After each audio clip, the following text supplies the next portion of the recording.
This meeting is being recorded. Perfect. Thank you, Shannon. Okay, you can continue. So it says, gay people, we will not rent our rights by staying quietly in our closets. We are coming out.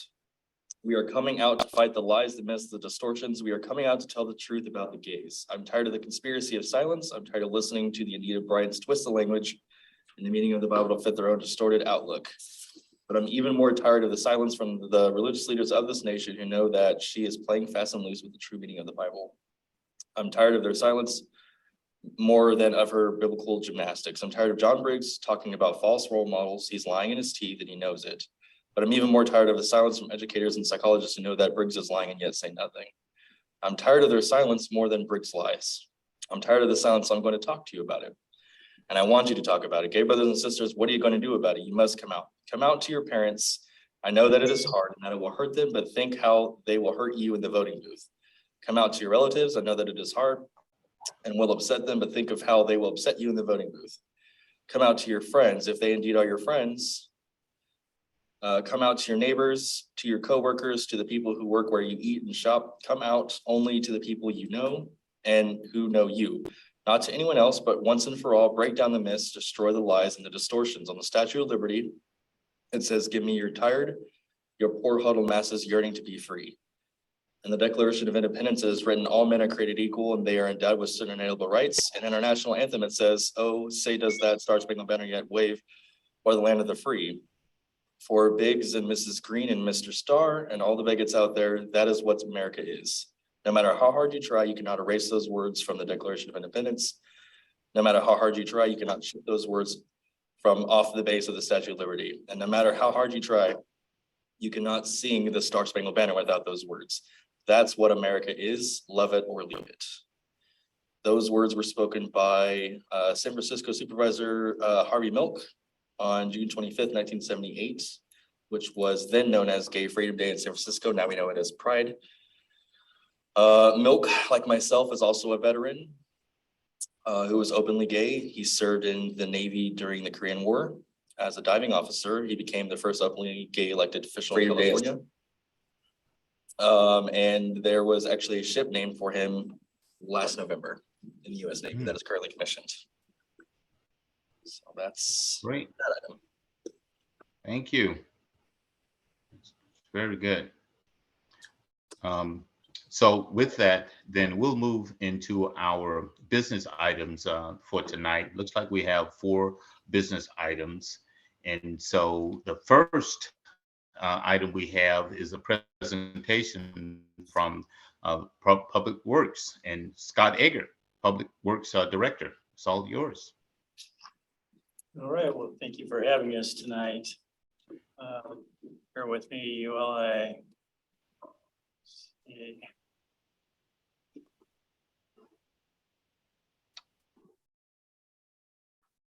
All right. So Scott, give me just a second. Let me actually help your, Rafael, do you mind hitting escape on the keyboard here? So we will share the screen. And we'll start that presentation for you. There you go. Thank you. Yeah, let me also just move this out of the way for you. All right. Well, thanks a lot for having us here tonight. We're just by introduction, I'm Scott Edgar, Director of Public Works. We have a very large department, so the management team here is to present. So if they go ahead and be. I'm Dieter Brooks. I'm the Water Resources Manager. I'm Aubrey Collier. I'm the city engineer. And Scott Devlin, are you? Yep, I'm Scott Devlin. I'm the Public Works Operations Manager. Nice to meet you all. Oh, all right. Well, I'd like to start with this slide here. It's just this org chart is in the city's budget every year, but the city is one big team and we're just one component of that team. So as you can see, you have the mayor and the council, the city manager's office, city attorney's office, boards and commissions, finance, HR, affairs, police, community development, and then down at the bottom, public works and parks and rec. So kind of like to say, we're all like spokes in a wheel. We're all equally important. It takes us all to keep that wheel rolling. And, we think that we're just part of, privileged to be part of a phenomenal team, all the departments, the leadership, great support from the council. So yeah, we're really glad to be here. So this is the leadership team for Public Works, and Aubrey and Pete and Scott have introduced themselves. From this slide, though, you see there are 143 FTEs within Public Works, and I'll present a slide to give you a little perspective there, how we fall in the city. But me personally, I feel very fortunate to be working with Pete, Aubrey, and Scott. They're phenomenal individuals. They have incredible subject matter expertise, and takes us all to do our part to keep Public Works rolling along. So Public Works, what is it? If you went to say a grade school or middle school or high school and asked kids, what's the police department? They probably pretty accurately describe what they do, or what's finance, or what's Parks and Rec. If you ask what's Public Works, they probably wouldn't be able to describe that to you unless their parents work for Public Works. So what do we do? Well, we do a lot. So we fund projects, we plan, we design, we build, we operate, we maintain public infrastructure for the benefit of the citizens and our customers. So public infrastructure, water, wastewater, stormwater, transportation, parks, facilities, fleets. So if you're touching something that's owned by a city, it's Public Works has a heck of a lot to do with getting it funded, designing it, building it, operating, maintaining it. We are essential service providers. A lot of people just think of that as police and fire. But, if you can't get to the hospital, if you can't get to the scene of an accident, if you don't have water to put out that fire, we're an integral part of it. So we are recognized by the federal government as essential service providers. We're emergency responders, same thing. You think of storms, you think of earthquakes, you think of just the natural hazards alone. Public Works is one of the first on site and going to be the last to leave. And in terms of a major earthquake, the city's not going to function without water system, without a wastewater system, without the transportation system. And there at the bottom says we care, and lastly, we serve. That is our goal. That is our mission. And I picked this slide. This is Scott Johnston. He's now our transportation maintenance supervisor. But the story here is just kind of, I think, representative of the attitude of Public Works. So if you're all here for the microburst a few years ago, there's trees down everywhere, power lines down everywhere. Scott was out of town, about an hour out of town, and got word that part of a tree went through his roof. So he comes back, gets that secured, and then comes in and helps open up roadways and that.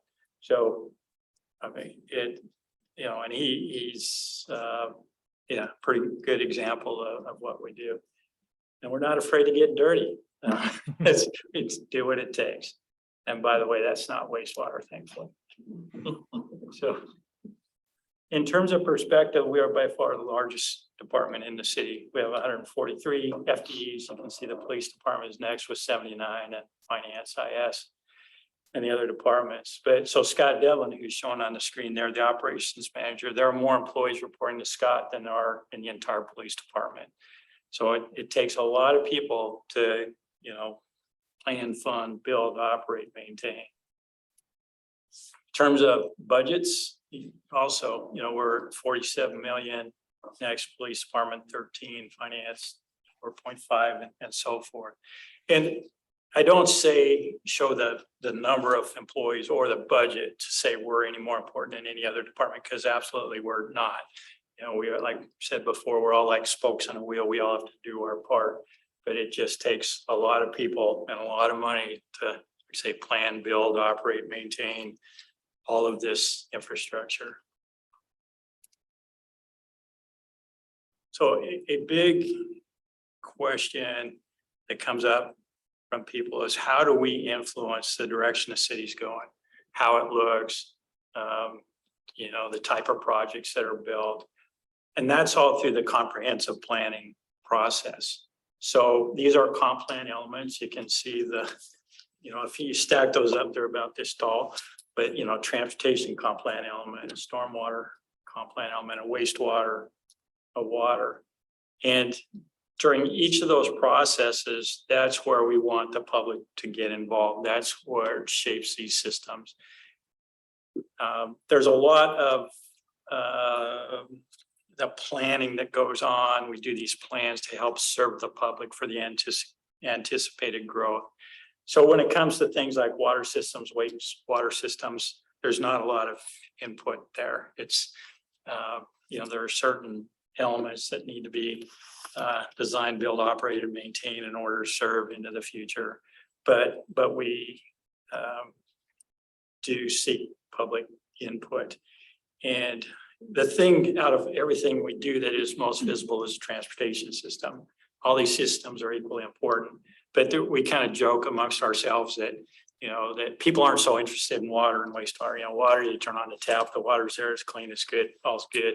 Wastewater, if it goes down, your sink or your dishwasher or your washing machine, life is good. But anybody who commutes to work, uses the roads, if you go out your front door, there are sidewalks, streets there. That is the most visible infrastructure of any other public works element. So we get the most comments on that. But we welcome and ask for and aggressively pursue public input on all these items. So there again, when is the best time to have maximum influence? Here during the comp plan process, when we're asking, what do you want? How, do you have preferences on how this looks or where it's located, or what are your concerns? As opposed to not here at construction startup. There's public agencies, cities, counties, state go through tremendous effort to try to get people involved.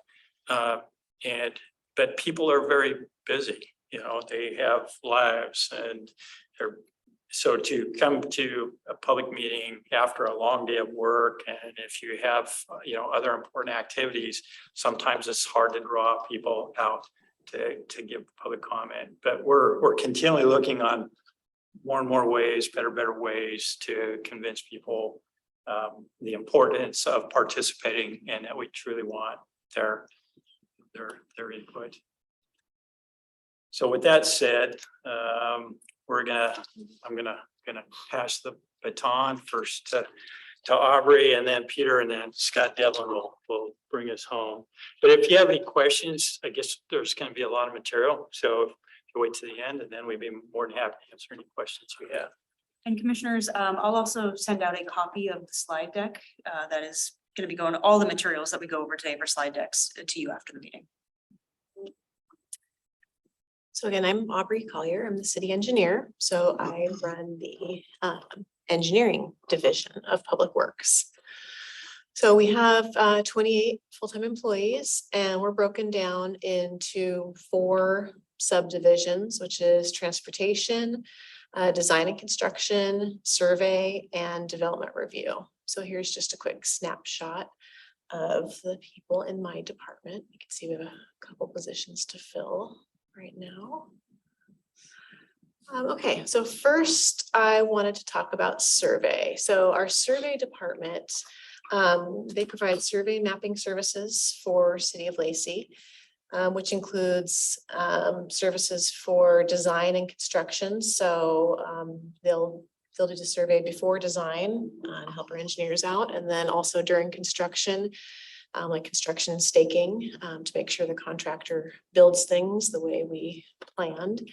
Boundary surveys, and they also develop and maintain maps of city utilities in our GIS system, and they produce descriptions, like legal descriptions of all of our easements and right-of-ways and other of those types of transactions. So these are just some photos. This is of one of our surveyors out in the field actually doing his job, and kind of what our survey equipment looks like nowadays. Not like in the olden days when you used to have to require multiple people to do a survey. They can actually do a survey out there with one person now, so. And then we've got just a snapshot of part of our GIS system, which has a utility map, so we can kind of zoom in and tell, you know, the size and the type of, you know, all of our water, sewer pipes and locations of valves, and hydrants and all of that sort of thing, so. Next is development review. And so this is the division that maintains all of our city development guidelines. And they, so that's a book that comes out every 5 or so years.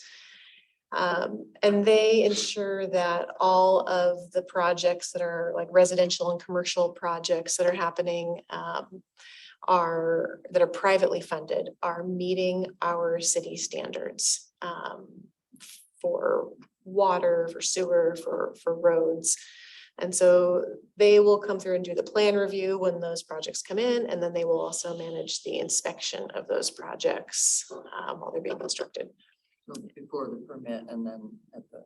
Yep, so the full from the very beginning of the planning process all the way through construction, they will inspect those to make sure that anything being built in the city and any water or sewer that's being built in our urban growth area is also meeting the city standards. And then they also issue and manage right-of-way access permits, which would be permits for private utilities, for example, like Comcast or Puget Sound Energy if they're doing work in the roadway. And here's a picture of one of our plan reviewers, hard at work. Okay, this is our design and construction division.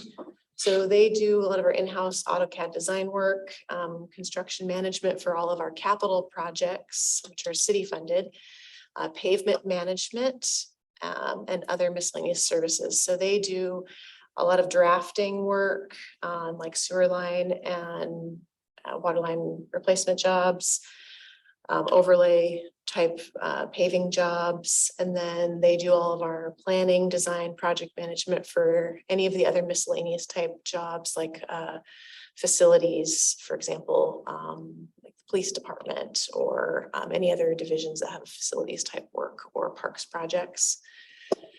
They also do construction management, inspection, and then the pavement management program, which is street inspections and ratings of all of our streets every year. So these photos down here are our sister standpipes. So this one's under construction right now off of Marvin Road. And this is last year while it was under construction. Here's a picture of our design and construction manager, Ashley, up on top of the tank. They just finished painting it. And then on the right is a photo of the College and 22nd roundabout while that was under construction.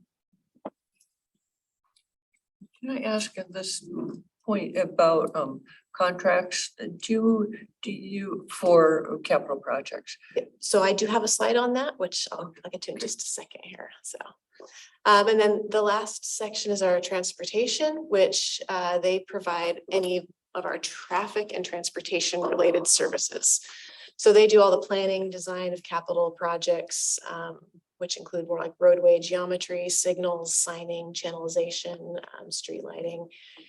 They secure all of our grant funding, coordination with all the other agencies.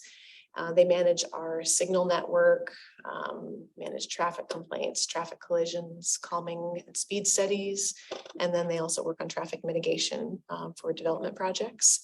So in these photos, here's an example of a traffic calming study they did, which they put some temporary traffic calming measures in a neighborhood to see, how that would work. The second picture is one of our engineers taking a look at our signal system at one of the intersections. And then this last one is a picture of a board where we're tracking some collision data for the year.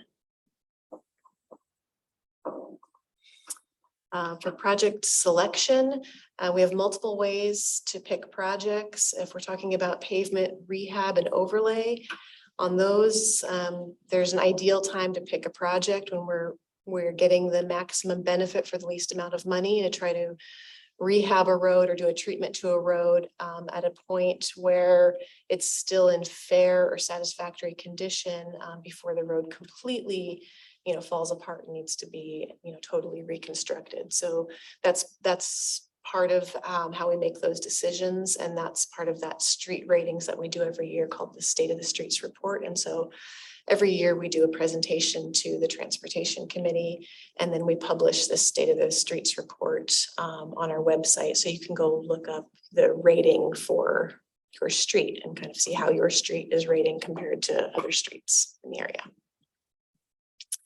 For transportation projects and also for facilities and parks projects, those are done with a comprehensive plan process that Scott was mentioning. For transportation projects, often those are chosen based on grant opportunities. If we see a grant opportunity that fits a transportation project, that is usually the ideal time to do that project. We can get some federal or state funds to do that. And then sidewalk replacement, our operations and maintenance staff do inspections every year and kind of identify areas that might be tripping hazards. And so we have a program for that as well.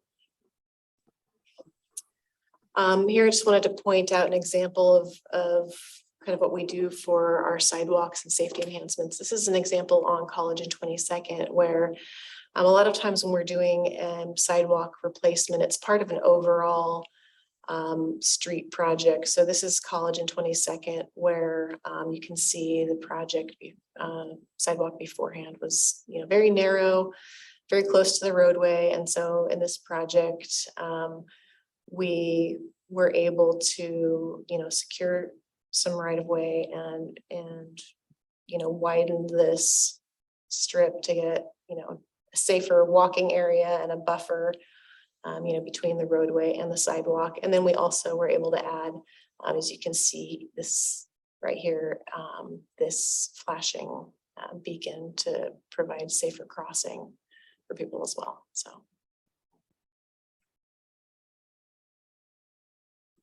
project funding. So for transportation, our main sources are gas tax, traffic mitigation, state grants, and federal grants. So for our federal grant program, this is the program where we work with WSDOT, which is the Department of Transportation, to set goals for use of disadvantaged business enterprises and also training goals. And so to set those goals, that's something the state does disparity studies, and they will look at what businesses have been underutilized, and they will set those goals for us depending on the project and the type of work that's being done on that project. So some recent projects that included those types of goals would be the Hogan Bay Roundabout, Super T, College and 22nd, and then also the electric vehicle charging stations, which is starting up this summer. So we don't quite have that one. We don't have a contract on that one yet. We just put it out to bid a little while ago. And then we also have Transportation Benefit District, which was funding for maintenance and preservations of streets and sidewalks only, not for new construction. And this was a voter approved sales tax increase. And I'm not going to spend too much time on this slide, but I just wanted to point out that the types of things for the TBD, this is the kind of thing that the council will ask of us. Before we put this out to vote, they asked us to analyze what was going to be least impact to our citizens, looking at whether the sales tax option or just adding a vehicle fee would be least impact to citizens. And it was determined that the sales tax would be least impact. And so that's what we brought forward for vote. I also wanted to just bring attention to our Title VI program. So the city analyzes demographic data, and this is part of it's a permit process. SEPA, NEPA, those are permit processes, which identify disproportionate impacts to minority or low income populations. And so every year we submit a Title VI accomplishment and goals report to Washington State. And then the state Office of Equal Opportunity reviews and approves that report. So we actually just got our notice that that was approved for this year. So you can't really read this, but it's like an 8-page or so report that includes demographic data and collection summaries. It also includes if we got any complaints and kind of planned efforts for the year. Oops, I'm sorry. And so we did recently just get a new website, but our plan is to find a good spot for this on the website so we can publish this for everyone. So here is where I wanted to talk about contractor and consultant selection. So the city of Lacey is a code city, so there are RCWs that we have to follow for hiring contractors that require us to hire the lowest responsible bidder. And so there are also definitions in here of what responsible means. So there's certain minimum requirements as far as being, you know, licensed and bonded and things like that. But we must hire the lowest amount. So we don't get to just, you know, call our favorite contractor and say, hey, come do this job. So we can make exceptions if there's an emergency that is declared by council. But for those bid openings, we do, so we do an advertisement for those, and then we do a public opening. So bids all come to us sealed in an envelope, and we do a public opening right here in the council chambers. So everyone can see the bids and hear the bids being opened together. And then consultant selection, there's a different law that governs that for hiring of architects and engineers. Those are required to be hired based on their qualifications. And so the city uses the MRSC roster services. And so that's a service where the consultants can all put what category of work that they do. And the city's method to our method to ensure that minority and women-owned firms and veteran-owned firms are afforded the maximum practicable opportunity to compete for contracts is we just send that invite out to everyone on the firm. So rather than just picking and choosing, you know, our top consultants, we just send it out to the roster. Pardon? Who creates that roster? The state? So MRSC, they are, that is all that they do is the roster. And so most of the agencies in Washington State are a member of the roster. So almost all of them use it. So the RCW either requires you to use their service, or a city could create their own roster if they choose, but maintaining your own roster would be, you know, quite expensive. So there might be some larger agencies that choose to try to maintain and advertise for their own roster. But in general, most of the agencies in Washington State all use the MRSC roster. And Commissioner Clay, just a little bit more on the MRSC as an organization. So that stands for Municipal Service. Municipal Research and Service Center. Thank you. And that is state funded. Thank you. I wasn't gonna try to guess what the acronym stood for. Well, and they are rebranding themselves just as MSRC, but that is kind of the history of the name. But again, they do a lot of research in addition to creating these rosters. They do a lot of research on behalf of municipalities. So they create a bank of information that you can go to, whether it's this roster or other types of contracts, RFPs, et cetera, that is available for anybody to access. That's so great. So they have all the information on their website on, depending on what kind of agency you are, what your bidding requirements are for everything. So, and then I just have last two slides here, just to explain what we do for construction outreach. And so for most projects, we have letters that we will mail out to residents along with frequently asked questions, depending on how complex the project is. In addition, we have, you know, roadway signs that we'll put up, PCMS boards for our transportation benefit district. We put out these signs to let citizens know what their, you know, what their tax dollars paid for. And then we also have a website that has a project map on it. So if you don't know what the project is called, you just saw something, you can scroll in and try to figure out what that project name was. That was in that location. We have individual, websites for the projects. And then we have an email notification system where we can send out email updates on various projects to anyone who signs up for the list. And then we also do Facebook posts and other social media posts. So, and then we have also, as far as public outreach or just being available, have we do have translation services at the front counter. So if anyone comes in and, doesn't know what's going on and doesn't speak English, we do have those services available for all of our front counter staff to be able to try to assist anyone who comes in. And that's all for my slides.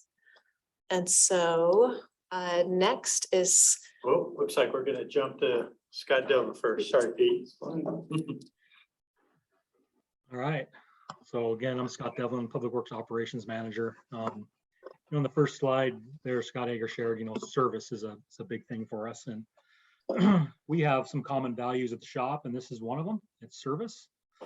Putting others first. Our primary purpose, second, is to serve the public and every city employee. Always remember that you are the face of the city. Strive to make every interaction with your coworkers and the public a positive experience. So that's one of the things that we strive for.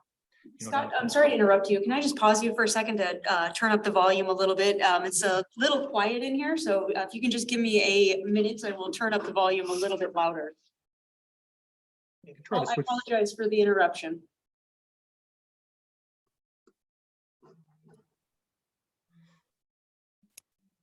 Scott, would you mind saying something? Is that volume any better? You just muted him. gotta go back to start. Scott, you mind saying something? Yeah, hello? Is that better, Commissioner? Can you guys hear me? It's okay? Let me see if I can turn it up a little bit. Let's see. Pass that on back to Public Works. Oh, Thank you, Scott. how about now? That's good. Yeah, much better. Much better. Okay. All right. So had to go in on my computer and turn the volume up a little bit. Oh. Service, you guys probably heard what I said, or you can read it, but service is really important to us. And that's one of the things that we strive to do, is serve the community every single day. So go on next, Scott. And who do we serve? We serve all the citizens and internal staff of the city of Lacey. And so that's like I say, one of the proud moments for us. Here's the fun fair over at St. Martin's College. So you can see just the interactions. Our guys are in the back with one of the back-on trucks. Then the kids climb in and out of that thing and just have a good time. So next, please. So here's the beginning of our org charts. And go back one. Yeah, here's the beginning of our org chart. As you can see on the far left-hand side, our executive assistant, department assistant 3, that's our admin staff that give us support in public works operations. And they're really the face, the first person that you're going to reach when you call operations to have a concern or have an issue or a problem or a failure, wastewater failure or something like that, or a water break you noticed, or a leak. They're the first ones to answer the phone. They're gonna talk you through the whole thing and help you out.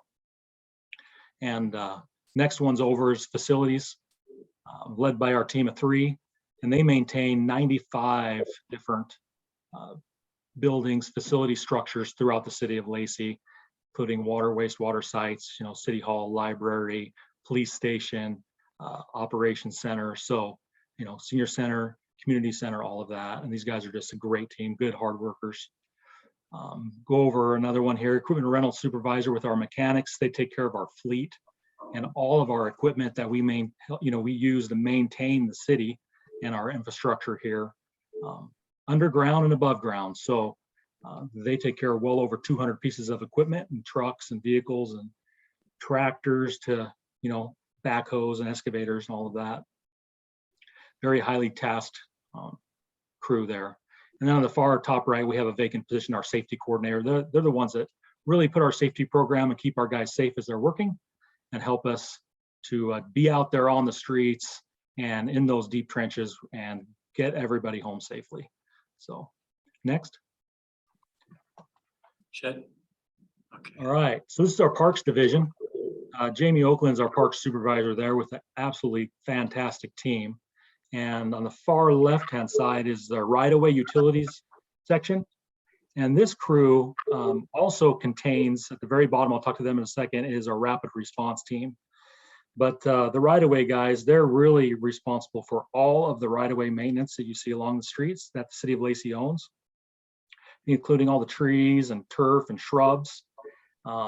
They also mow all the park turf and take care of all the hazard trees in undeveloped property and developed property throughout the city, including a lot of our walking trails. They'll take care of that too, like Woodland Trail. Speak to the rapid response team really quickly. They are just a great, hardworking, very happy team, and they're out there serving the community to keep our city as clean as it can be.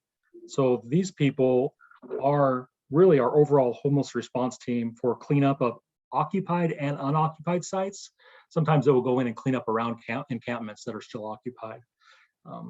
But when a place gets unoccupied, they'll go in and clean that area up and beautify it as quickly as possible. They also are responsible for going around the city and picking up all the loose shopping carts.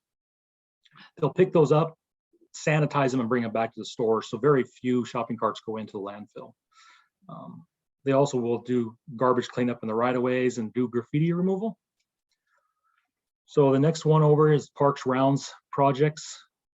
This crew here takes care of all parks facilities, rounds, and cleaning. So go into a park, there's no garbage on the ground because they picked it up. Garbage cans are emptied, bathrooms are clean and usable, playgrounds are safe, playgrounds are usable too. They take care of all the landscape and the trees in those areas also. And they also maintain all of the irrigation throughout the entire city. So. Doesn't look like enough people. They're busy, that's for sure. And on the far right-hand side there, the Regional Athletic Complex, they're actually in charge of the Regional Athletic Complex and Rainier Vista Park. So they take care of all our athletics. And even our small pocket parks where they have baseball games and everything else, they'll go out there and drag and maintain those fields. These guys, they respond, they're there 7 days a week, 16 to 18, sometimes even 24 hours a day when we have overnight tournaments. They take care of a lot of special events that happen at the athletic complexes, just the one we just had with 3rd of July, so they're there working hard before and after to make sure those go off smooth, and they take a lot of pride in that. Next, please. Yes, here's Long Lake Park. Just some examples of some of the areas that they maintain, and take pride in. Next. And here's a picture of the rack. See how just beautiful and amazing they keep that. Next, please. And here's Mullen Road. So, here's an example of combination of all of us, though. This is streets here. You have water infrastructure, we have sewer infrastructure, but we also have all these beautiful trees and landscapes along the area that are maintained by the road team. So next, please. And here's a picture of our rapid response team, which we discussed. You can see a smile on their face and a thumbs up. That's really their attitude every day. It's a tough job, but they live what they do. Transportation maintenance. So we have 4 divisions, transportation maintenance, led by the guy you saw at the beginning covered in mud, Scott Johnson. And he's really selfless. He loves to get out there and serve the community. But on the far left, I'll touch quickly on these, is our electrical department. They take care of things like traffic signals, street lights, and all the city building electrical. Then the next one over, signs and markings. Signs and markings, they maintain and repair all the city signs, all the pavement markings throughout the city, all the city parking lot markings, and put up and remove banners. So that's just a little bit of what they do, but for sake of time, we're gonna just keep it short. Roads maintenance, led by the team of Sarah Buck is her name, and they maintain all the roads. They'll go, first ones to respond when you call in and say there's a pothole, they'll be right on it, or an accident in the street. They go out and they do crack sealing. sidewalk repair, vegetation cutbacks along the sidewalks and coming into the roads. Take care of all the trees and shrubs there that the right-of-way team isn't responsible for. They also pick up litter, and then they are the first ones out in the storm or snow and ice response. And then on the far right, we have our stormwater department. They maintain all the storm ponds and catch basins and all the drainage infrastructure throughout the city. And they're also responsible for keeping the streets clean by street sweeping. Next. Yeah, here's some examples here of a crack ceiling on the left-hand side. They were just doing that a couple days ago. We went out on the street, took a couple pictures of that. And then one of our technicians on the right maintaining an electrical cabinet for the street lights, or traffic signals, I should say. This is some guys installing a catch basin. Next. And de-icing. So as you can see, there's a wide variety. Next, please. So Ed Andrews, he's our water supervisor. He's in charge of all the water system. And on the far left-hand side is a guy named Justin, and his team is in charge of a lot of different things, but one of them is flushing mains, unilateral flushing. And what that does is that keeps our system really clean. They flush the lines out until the water comes out clear and clean. They check for turbidity, which is how clear that water is, and then they move on to the next area to make sure that we don't get any dirty water. They're also in charge of leak detection throughout the city. They have a program just to find leaks, just to keep our water savings down. And the utility locates, they get hundreds of locates a week for all the different areas. If you call before you dig, those guys come out lickety split within a couple days. And then customer service response, anything the customers in water call in for, that team goes out and addresses that issue. Could be chlorine smell, or it could be dirty water, it could be no water. The next one over is our civil engineer, and he's in charge of doing all our construction plan reviews.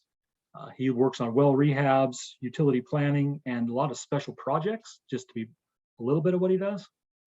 And then our next lane over there is a senior water maintenance tech, Zach, and his crew, they maintain all the water mains. So if you get a water break, main water break on the road and you flood in the road, those guys are on site to repair that.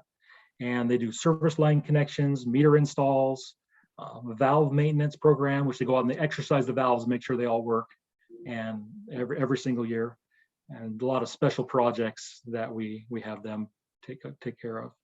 And on the very far right, water production. Water production takes care of all the wells, all the reservoirs, the pumps, the treatment plants that we have out, to make sure that water is flowing to you clean and clear and filtered and chlorinated the proper way. And they go every single day and take samples all over the city to make sure that that's working right.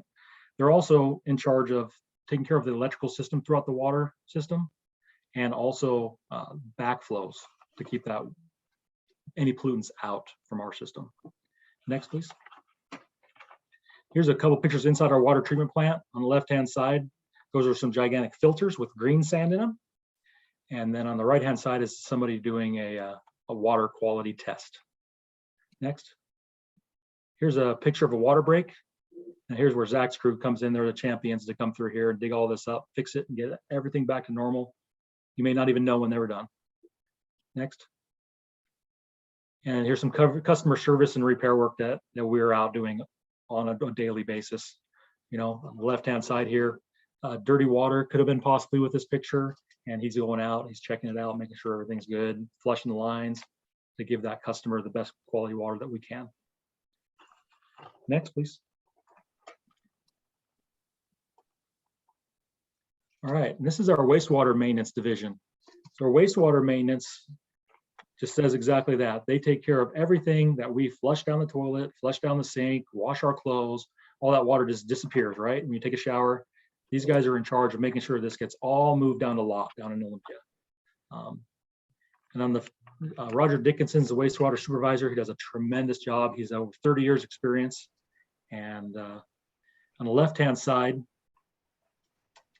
his name's Travis. He's in charge of all of the control techs and journey level techs in that division. Those guys are in charge of all our lift stations. We have 48 lift stations currently that pump our sewage where it needs to go. 56 generators, 11 odor control facilities, and they also have, the control techs are actually electricians, so they take care of all the electrical on the wastewater sites. And on the right-hand side is a collections division led by Tom Fay. And these guys are take care of wastewater mains, so they go up and they will jet and camera mains to make sure that they are clean and they are flowing properly. They're in charge of all the step systems or grinder maintenance. So if you have a big tank in your front yard with the green lids, has a pump in it, those guys came out and maintain that, make sure that all that system's working well. They're in charge of all line cleaning and then also line inspections with cameras, as I mentioned. Next, please. Here's a couple examples of a sewer line cleaning. And next. Wastewater lift stations. And Scott Edgar caught me on this earlier. So that's the cleanest wastewater ever on the right. That was a brand new lift station. Took a picture of. Just in case. Next. And here's some guys working on a step system. So this is this is a pretty extreme example, but this is some of the stuff they run into when they find out that your tank isn't working properly. They'll pull the lids off on the left-hand side, and on the right, you'll see that is root intrusion from a tree that grew down into the septic tank and around that, and they had to pull all of that out of that step tank to make it functional again. So you can see it's probably a pretty dirty job, but they definitely take pride in what they do. And these guys also, I'd say, they're kind of the heroes, right? You have dirty water and you might be upset or water tastes like chlorine, but these guys, when you have a sewer problem, they come out and they fix it, everybody's happy. Next. So employee development for, like I said, for all of Public Works is we give a lot of hands-on training from experienced staff. There's a lot of staff here that, have 20, 30 years of experience.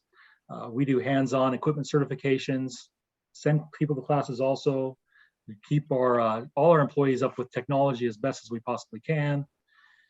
We regularly have frequent interaction with our staff, sometimes even on a daily basis, just on performance and how everything's going. We send people to technical training schools, like Washington Environmental Training Center, or Resource Management School, and give them specialized licenses if they need to. And last but not least is, personal growth training opportunities that we give to all of our staff that it may not be exactly in your job realm, but if we have the time and the ability, we'll teach them what we can to just expand their professional development. Next, please. And, critical work and emergency responses is crucial. You can see this tree fell down over the road.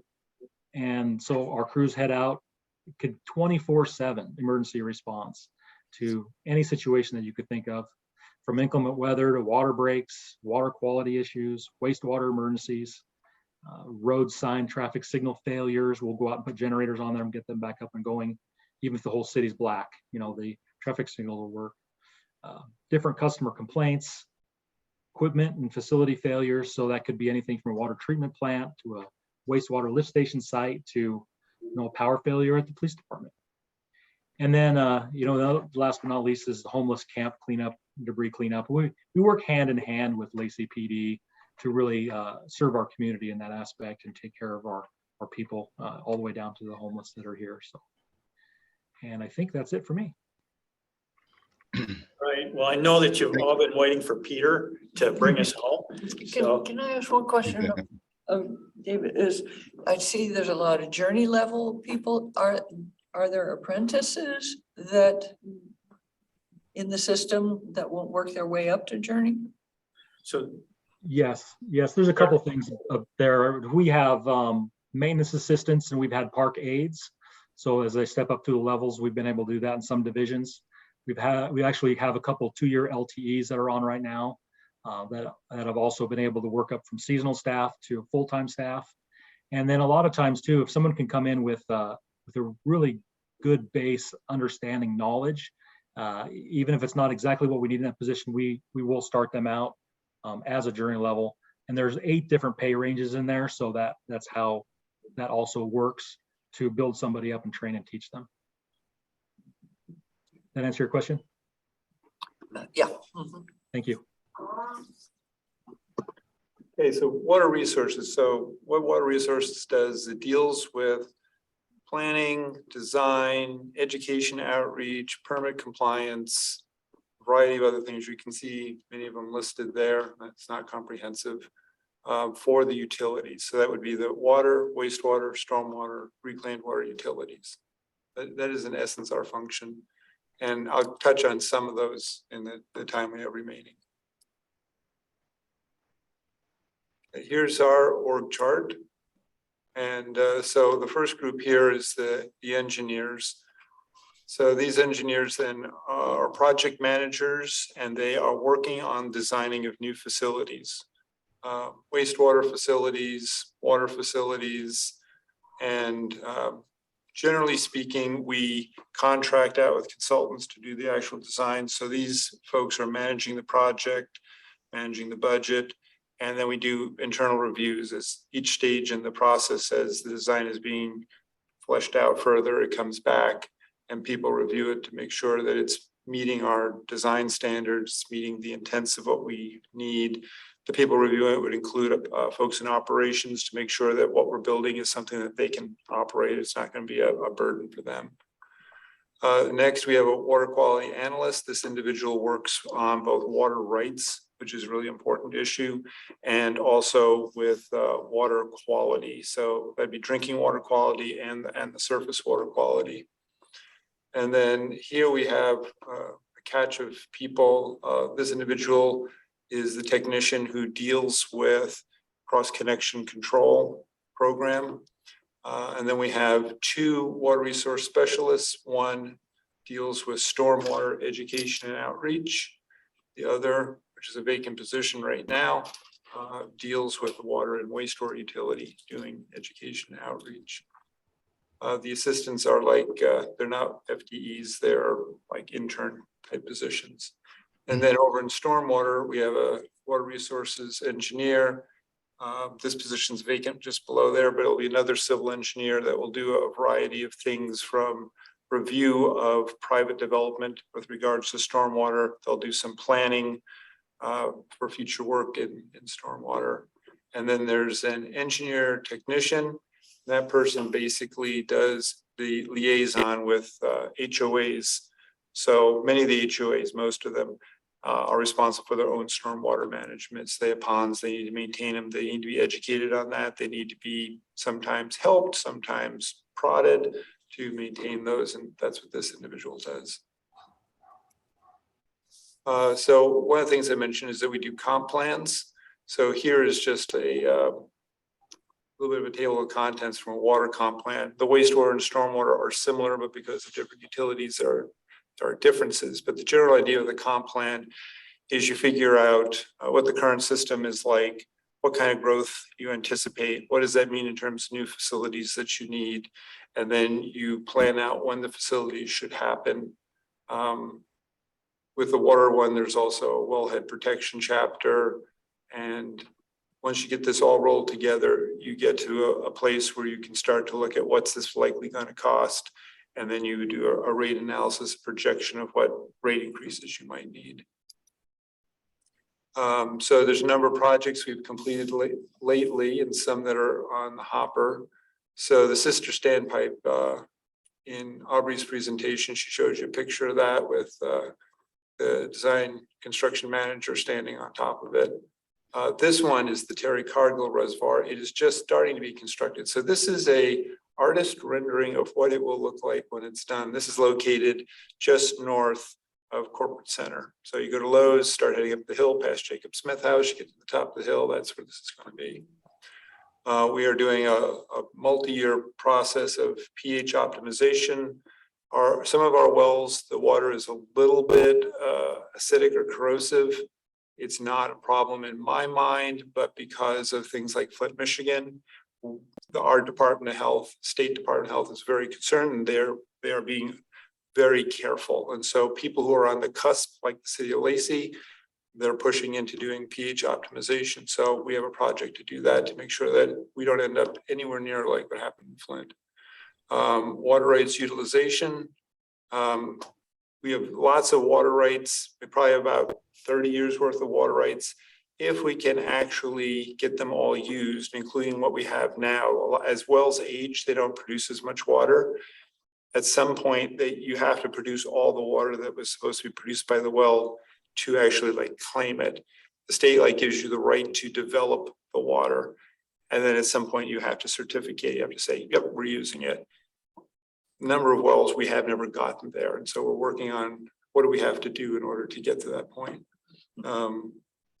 Well 3, that's over Chambers Lake area, I'll put it that way. That's getting relocated, not far, but we're taking it out of the right of way. We bought a property, we're putting it on that lot. Water resources protection. So something you can see 2022 over on the left, the stormwater design manual. Those are sort of like rules of engagement for developers, whether it's a private developer or whether it's the city of Lacey doing a project, of how you have to do it so that the stormwater is properly treated. We want to avoid flooding, and we also want to maintain good surface water quality. So that book does that. The other side is a wellhead protection areas. This comes out of the soon to be released water comprehensive plan. And those colorful little blobs, each one of the centers of those is a well. And then the blob around it is water that is captured by that well. The colors represent how long it's going to take for the water to get to the well. And so depending on how much time you have, when you get close enough that you don't have a lot of time for an oops, then our codes say you can't put certain things like gas stations in there. So that's another way we maintain water quality. There's water conservation. So what this is showing, the blue bars are showing you the average day demand. So average day means take all the water we produce in a year, which is depending on the year, somewhere between 2.8 and 2.9 billion gallons. You take all that water and you divide it by 365, and that gives you the blue bar. And you can see that's pretty much just steadily growing, right? Which is what you'd expect because the city is steadily growing. But the red, that is the peak demand. So that's summer irrigation season. You'll notice it's sometimes more than 2 times as much as the average day, which means if you compare it with the not average day, but the actual use in the off season, like February, it could be like 2.5 times as much water. So what we're really struggling with here is the summer. That is our issue. We have enough water forever for the winter. Seriously. It's how do you meet summer? And the critical thing is we could build more facilities. We could make people pay more and we could build more facilities. But if you do that, it's kind of like having a vacation home.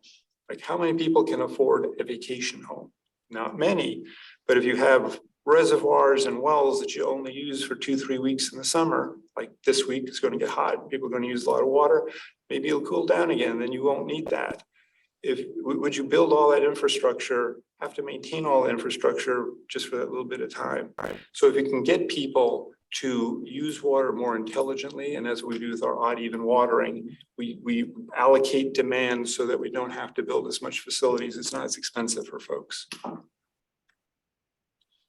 Water rights is another thing we handle. This is a cover off of a comprehensive water rights mitigation plan. Basically, we worked with City of Olympia, City of Yelm, Nisqually tribe, Nisqually Island tribe, to figure out what everybody needed out of a solution so that nobody would protest when we submitted our water rights applications back in the aughts. Well, some were actually back in the 90s and earlier.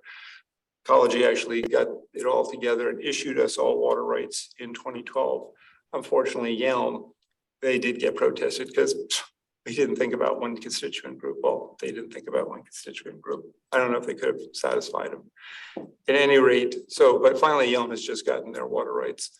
But this plan then describes how we did a number of things. We infiltrate groundwater at Woodland Creek Community Park to mitigate for any impacts to Woodland Creek.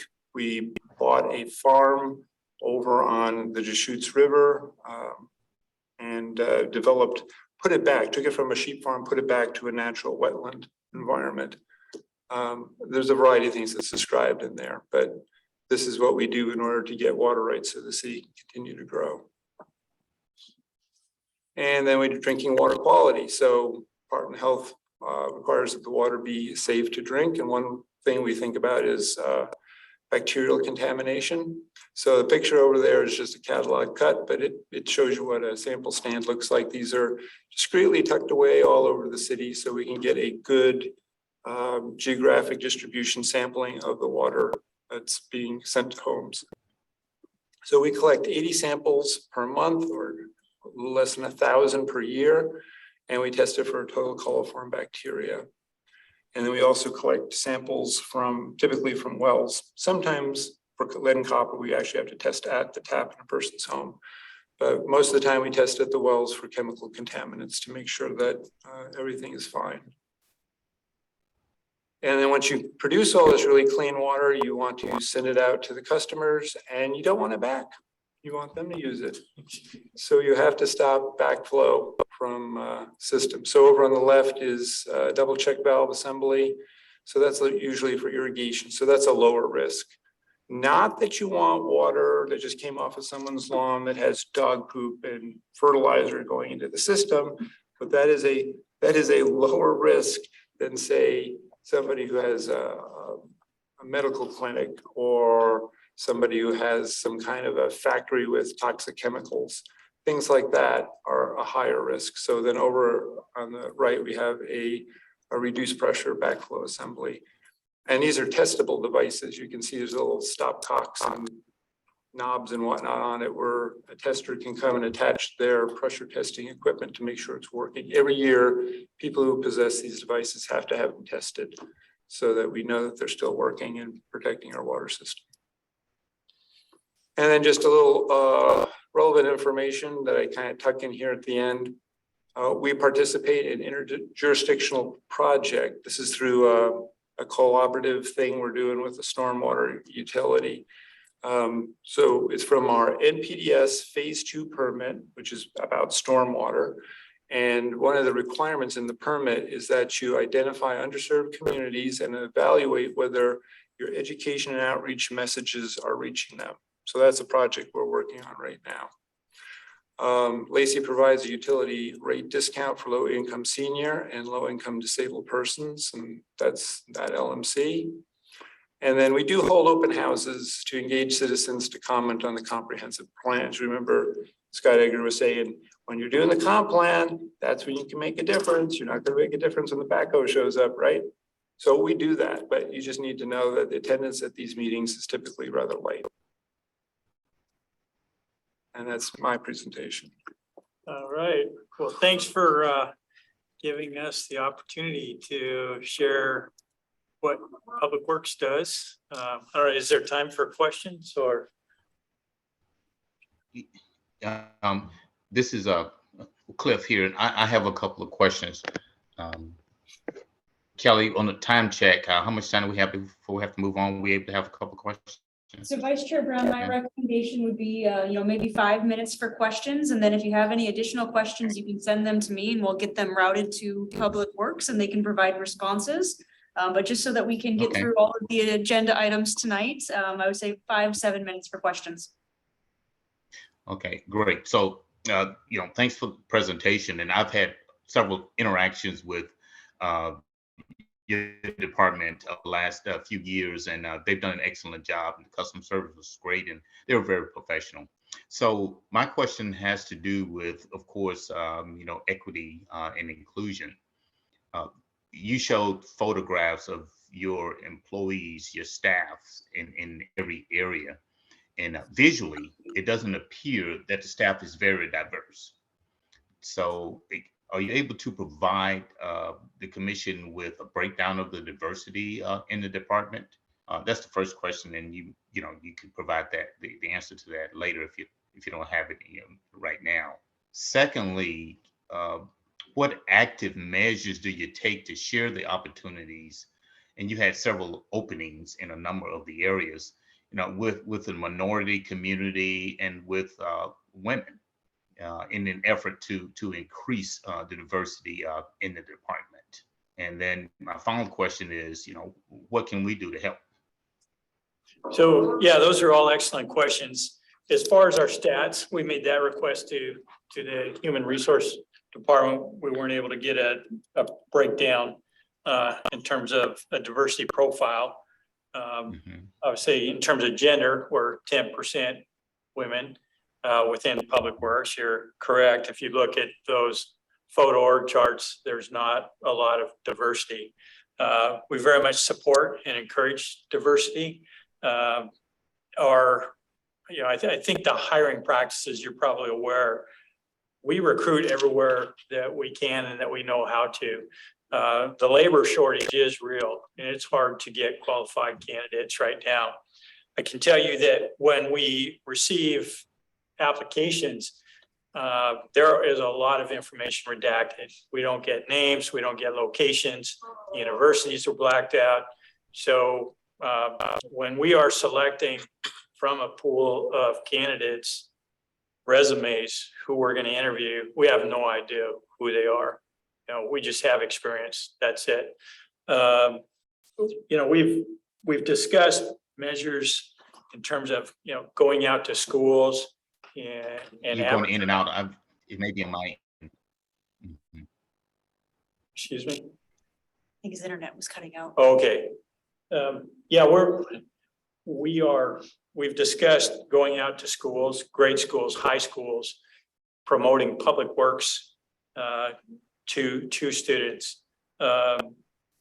And in terms of, there's a severe shortage of qualified workers right now. You asked what you can do to help. Any entities that you are aware of that we could advertise to in terms of backfilling positions, we're all ears. We want people. So any suggestions that the Commission on Equity has, or any ideas you have, we're all ears. Vice Chair Brown, Yeah, well, we met with HR, last year and talked a little bit about some things and made some recommendations to them. Some issues. Vice Chair Brown, you're cutting in and out. The recruiting efforts, and it will be an opportunity to talk specifically about how we can. Okay. Well, that ends my question for now. We'll be fine. We can move on. So Vice Chair Brown, you asked, going back to the question of what you can do to help, and certainly if the Commission on Equity knows of any organizations that we should be sending our recruitments out, please send me a list of those. In addition, all of our recruitments are available online. So if you go to our city's website under employment, you can find all of the active listings. And so certainly if you want to share that information with anybody that might be interested in a career in public works, we would welcome that. Raphael did a lot of job pushing at the Juneteenth celebration. It's true. It's true. Yeah. You tried to recruit me. Those types of those types of events, those are the types of things that I'm talking about. Pushing those types of events that helps with increased diversity. Yeah, Sure. Okay, great. Are there any other questions before we move to the next agenda item? If nobody else does, I have two specific ones, and then I guess a comment more than a question. I suppose for Aubrey, you mentioned, what was it? This RCW covering, consultants, and whenever you're choosing to go, referencing use of the MRSE roster. And you mentioned that, that you're using this as kind of like a purpose to drive efforts for getting contracts with minority owned and gender minority owned businesses for your consultant work, as well as contracting, et cetera. I'm curious if you know of any of the processes the city might use during that due diligence period, whenever ones are selected and you go through the bidding, of ones that might be trying to skirt those, if that makes sense. I have some colleagues that are in the governmental space as well, and I've heard many instances where, let's say, a business is owned by the husband and then they transfer it in name only to like their spouse, for example, and use it to kind of gain preference without it actually being a woman-owned business, if that makes sense. Yes, I know exactly what you're talking Okay. about. So this state requires us to follow a process called a commercially useful function audit. And it's required by the Office of Equal Opportunity. And so whenever we have a project that we are using, so when we have a project with FHWA funds, we set up these goals for use of, disadvantaged or, women-owned businesses. So once those goals are assigned, the contractor then, gives us their bid with those amounts in it. Once we've awarded those projects, it's no longer a goal. It's then, as far as we're concerned, it's a condition of their award. So at that point, once we have awarded the contract, it's no longer it's a goal. It's a condition. And so along with that comes, audits on everything they do. And so we go out and do wage rating reviews to make sure, employees are getting paid what they said they were paying them. We go out and we want to make sure that, that the equipment, so for example, if it's a trucking firm or something like that, is the equipment on the registration slip, is it actually owned by, who they said it was owned Versus by? like subcontracting or leasing or something. Right, or, to make sure that it's not some situation where the subcontractor is actually just, actually part of the, the contractor or something like that. So there is an audit process for all of those projects.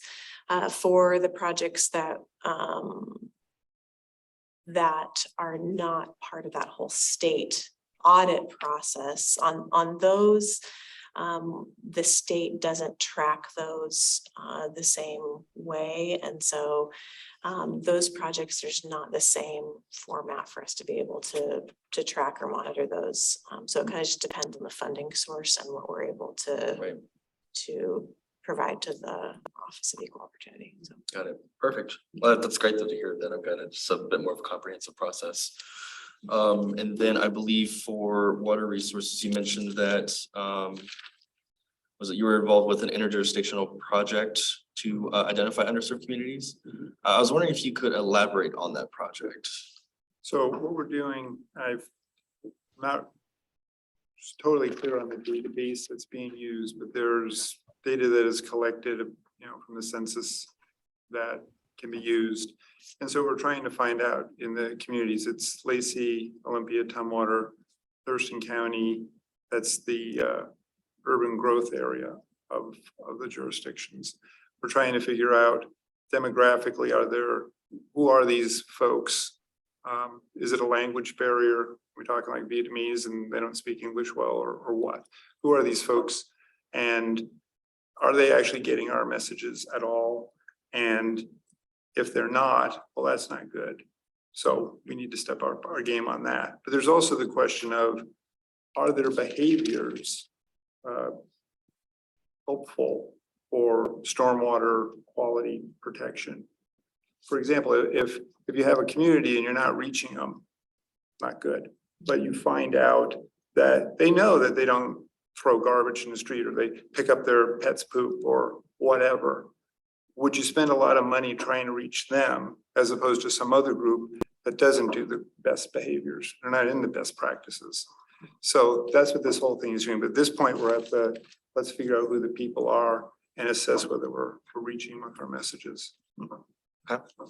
Perfect. I think that the commission would probably be very interested to get on that. If I think Annie's on with me on this one, that we'd be very interested in, I guess, where that project leads to, because we're actually kind of in the talks of doing one ourselves, which was actually the comment that I was going to lead to. Also, that's my last item, was equity heat map is what we've termed it, and it's kind of on our radar to develop one for the city of Lacey. Ideally, we want one for the entire county. Pierce County, I think, right, has a great example of what one looks like, or is it the city of Tacoma? City of Tacoma, City of Tacoma. yeah, and that's certainly something, Commissioner Hedgewood, that is gonna be coming back in front of the Commission on Equity, but we can certainly, get updates also on the project first. But I think there's a lot of things that we could do in tandem with that project that they're mentioning, as well as, I think for all of your use, probably you would find that tool useful for your individual areas, as well as whatever projects you have that might be going to help inform the work that you're doing. It sounds like that might be useful to you also, not just to us, right? Okay.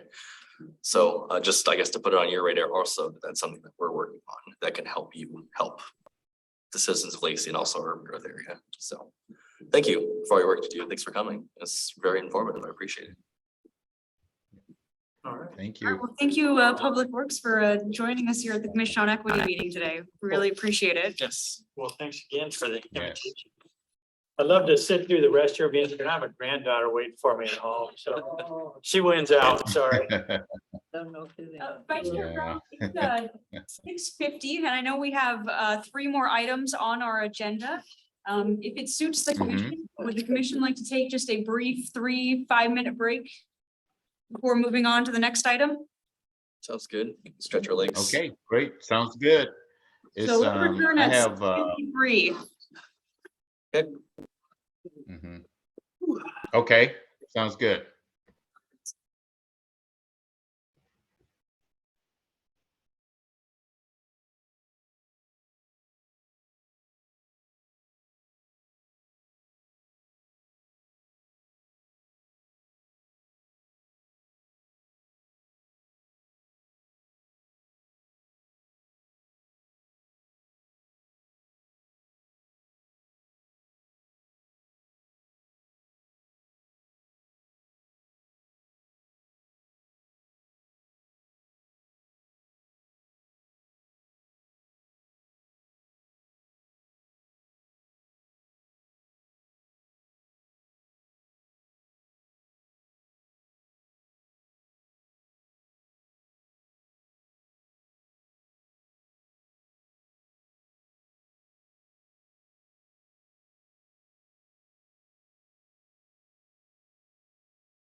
Okay, are we ready to get started? Commissioner, we are ready to get started.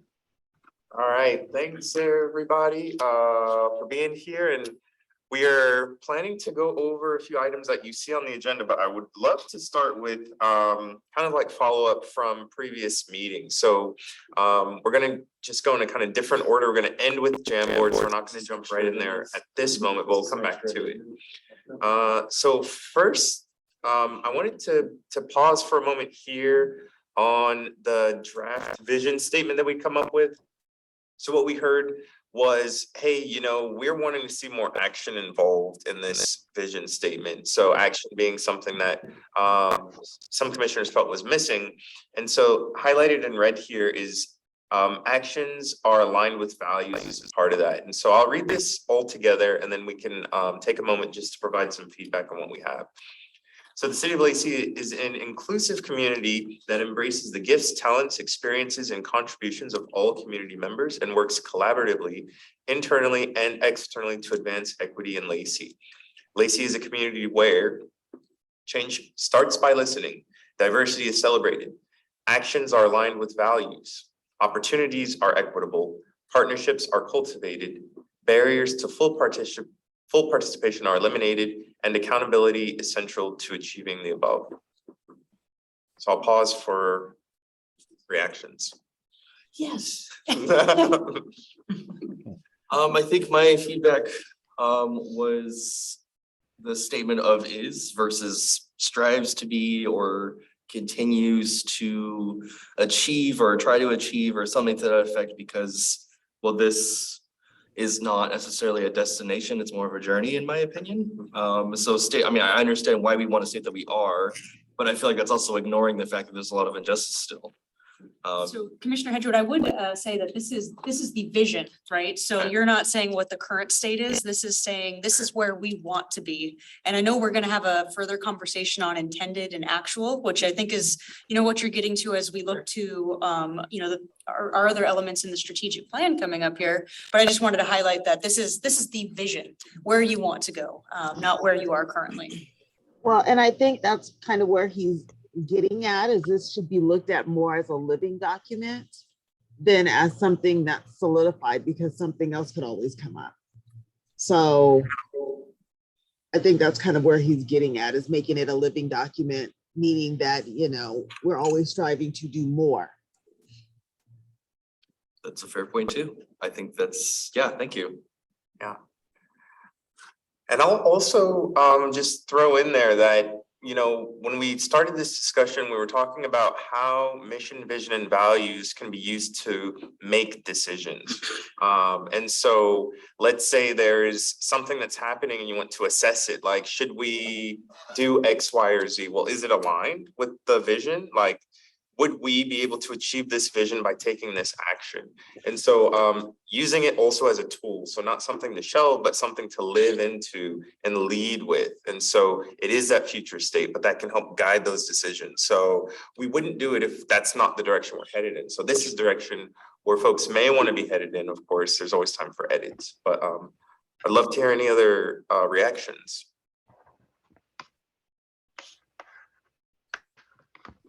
I love it. I think it says a lot more without being specific.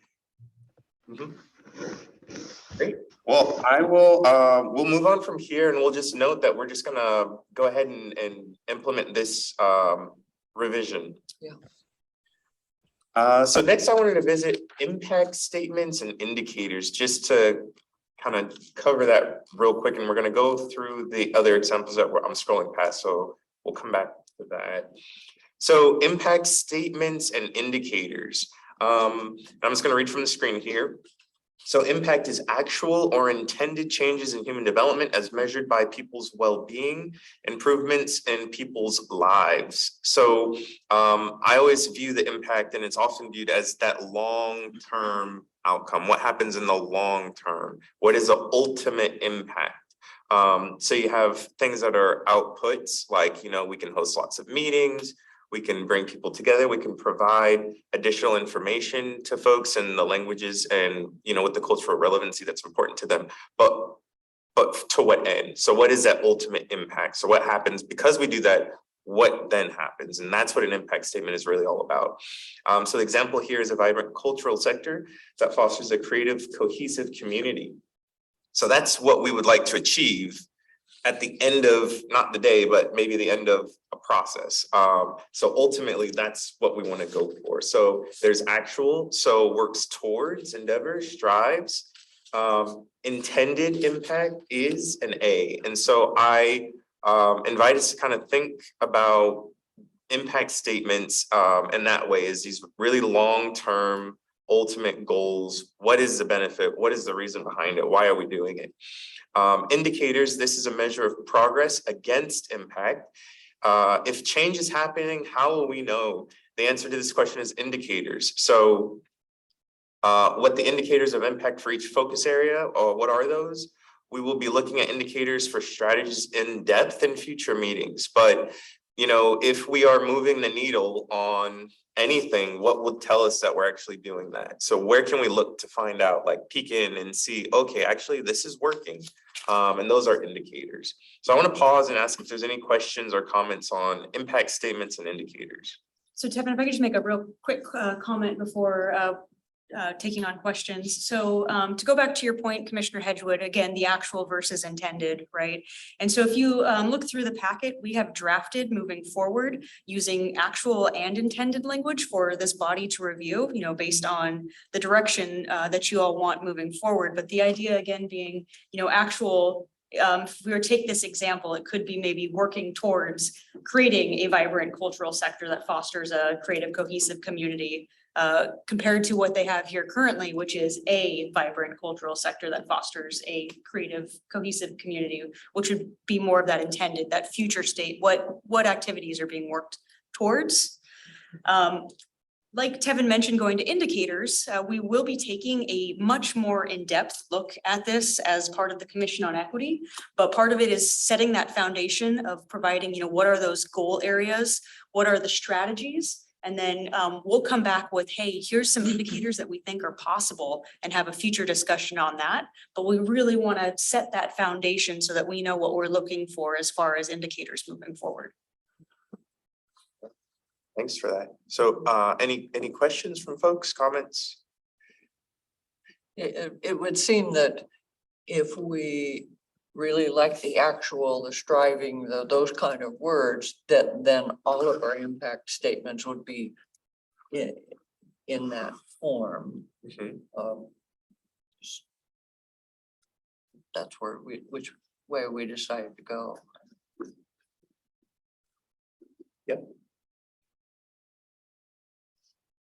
So we can always come back, not hearing other kind of updates. So next, I want to visit cultural competence versus cultural humility, just as part of the discussion, because I think this is something really great to chat about. And then also kind of in the equity field, there's definitely a strong movement away from cultural competence for all the reasons that we've already heard, kind of it being more of like a check the box. The fact that competence is a moving target, right? So I can be competent today in something and maybe that thing changes and tomorrow I'm not competent anymore. Or even just the idea that you can become competent in something like this. It could be problematic, has been problematic in different arenas. So we'll just review cultural competence, which is an ability to interact effectively with people of all cultures and understand many cultural frameworks, values, and norms. Cultural competence comprises 4 components: awareness of one's own cultural worldview, attitude towards cultural differences, knowledge of different cultural practices and worldviews, and cross-cultural skills. A key component of cultural competence is respectfully engaging others with cultural dimensions and perceptions different from our own, and recognizing that none is superior to another. Cultural competence is a developmental process that evolves over an extended period. And Tevin, you know, the reason we're, I guess, number one, looking at this is because there were questions that came up on the Jam board as we were looking at some of our strategies last Commission on Equity meeting. And so there were several questions, you know, saying, well, how do we define, you know, cultural competency? How do we define equity? And so what Tevin is doing right now is going back to the Office of Financial Management's glossary for equity. And that was something, you know, very early on in this process, we reviewed and agreed would serve as the foundation for our glossary for the DEI strategic plan. And so that's why we're just taking a look at what's currently in there and having a discussion again, going back to cultural competency and cultural humility. Both of those definitions are within OFM's glossary currently. Another question that came up, and I know Tevin will review this here in just a second, is also on the definition of equity. And we'll also look again at the OFM's glossary for that definition as well. Yep, absolutely. It's not Washington OFM, it's you, Yeah, yes. It is the state. It is. It is the state. Oh, it is what? Yeah. It's Washington, it's the Office of Financial Management. All right, thanks. and I will say the glossary of terms, although it's kind of put together within Washington State's Office of Financial Management, it is resourced from all different Yeah. places. So you have a lot of you know, cross-sectional literature that kind of makes up the resources. Okay, so cultural humility approach to respectfully engaging others with cultural identities different from our own and recognizing that no cultural perspective is superior to another. Cultural humility may look different for different people or groups. For example, in white dominant culture, the practice of cultural humility for white people includes acknowledging systems of oppression and involves critical self-reflection, lifelong learning and growth, a commitment to recognizing and sharing power, and a desire to work toward institutional accountability. The practice of cultural humility for people of color includes accepting that the dominant culture does exist, that institutional racism is in place, to recognize one's own response to the oppression within it, to work towards dismantling it through the balanced process of calling it out and taking care of oneself. So again, these are, you know, they're both great definitions, and I'm not saying that we have to pick to use one over the other, but there's a growing body of thought that cultural humility is the direction that folks want to lean. But I'll, you know, open that up if folks have comments.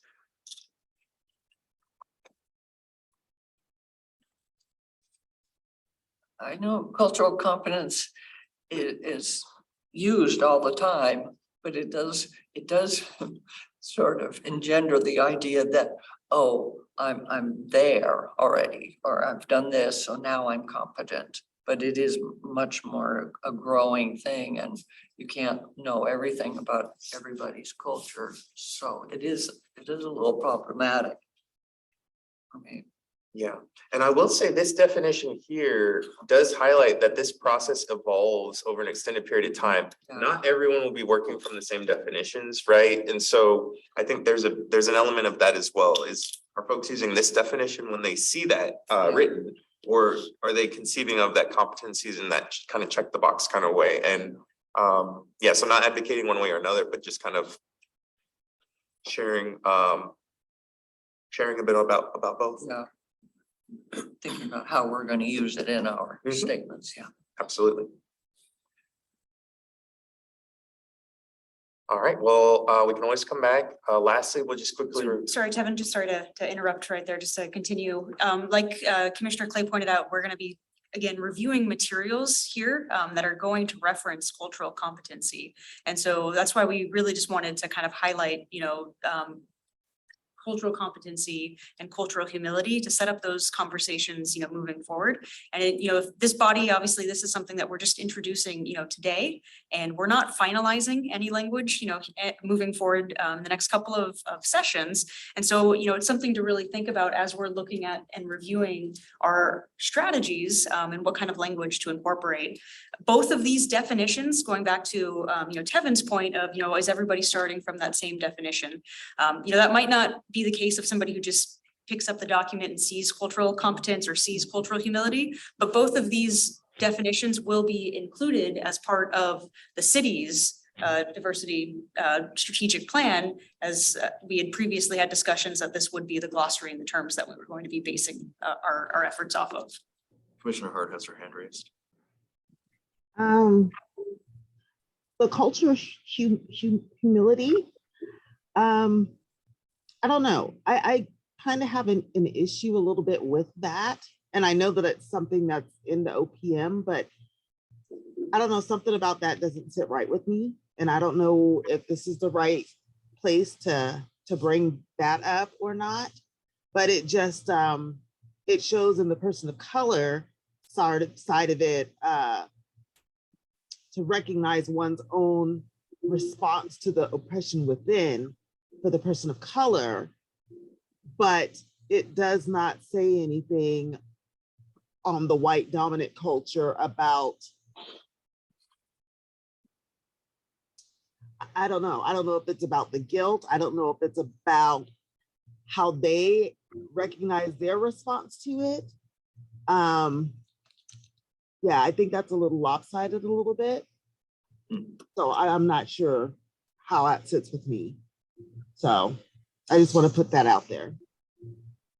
Commissioner Hart, if I understand the point that you're getting towards correctly, and please feel free to correct me if I'm wrong, I think what you're stating is that you're not seeing in the example for the white dominant culture that acknowledgement of kind of complicitness in the white dominant culture for the systems of oppression or anything of that nature. Is that kind of what you're? Right. Yes. Their response, the responsibility of, and I don't know if that's just a learned behavior or where that would come from.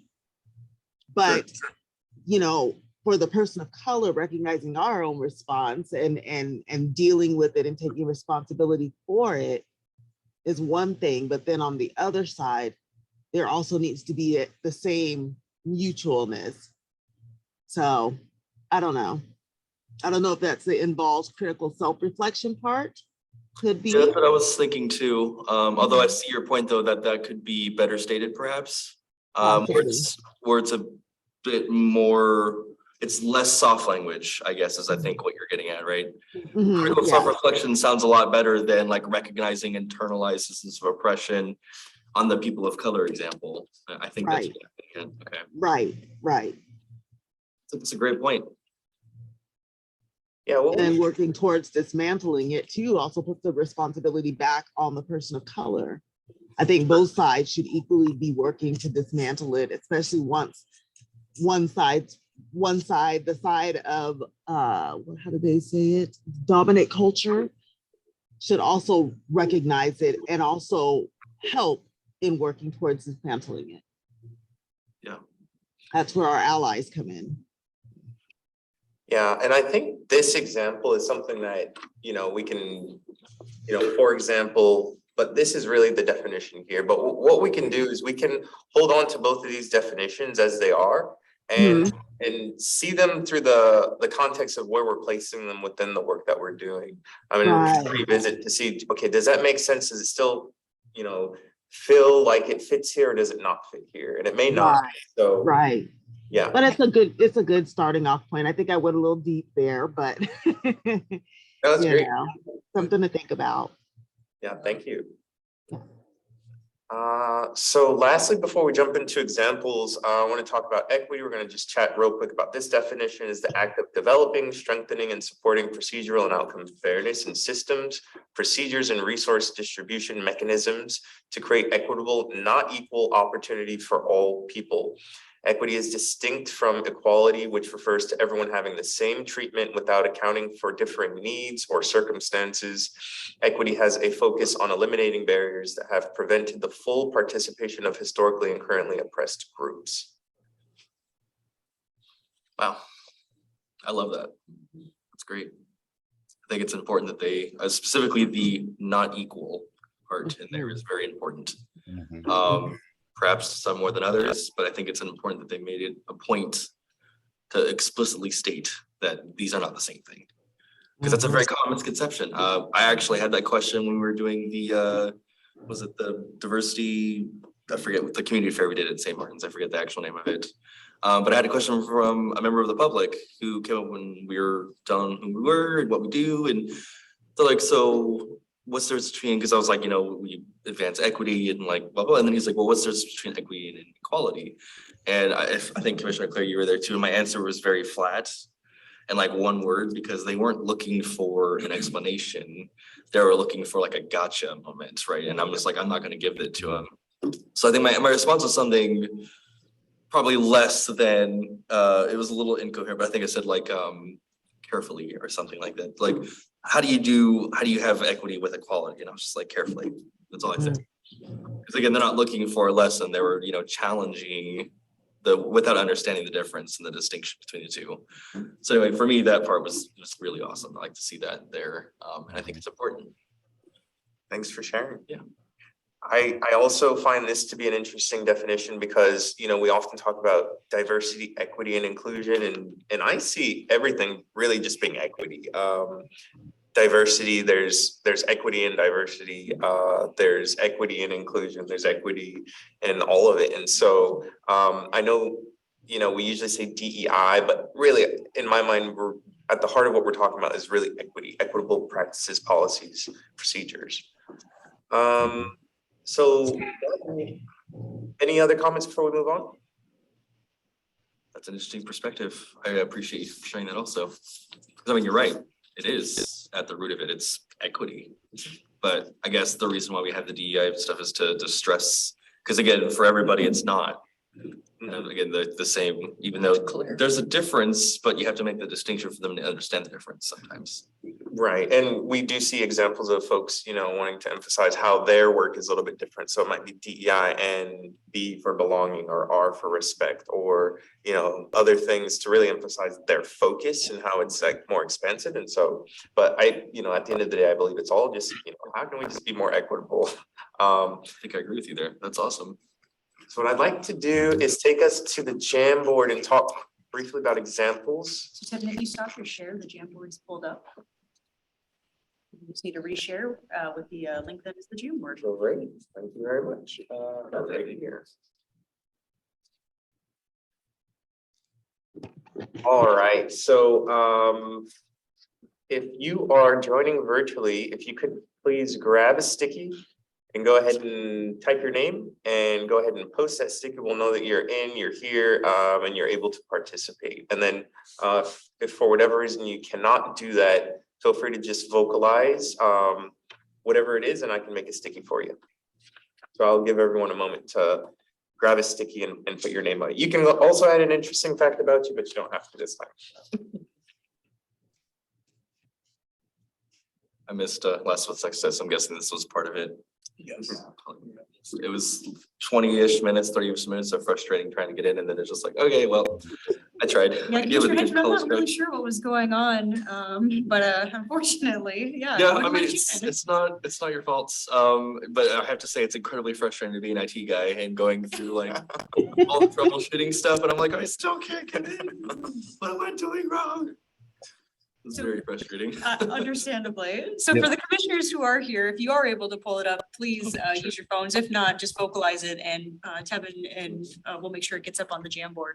Yep. Yes, I'm not able to get a sticky. Yeah, clicking, holding down, won't let me move it over. And so the stickies are on the far left.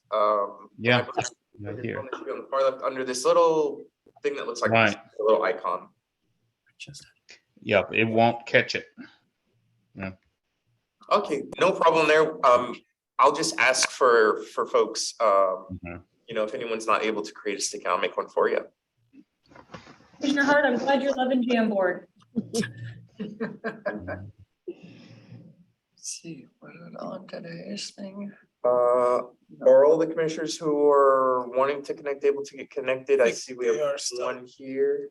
I think they are still trying. Yeah, I'm still working on it. And again, we can add any comments to moving forward as well if you're unable to get to the sticky notes. And in addition to that, I mean, just like last work session, the Jamboard will be open, you know, after as well. So if you have any additional thoughts or comments as you think about it over the next week. It'll be available for you all.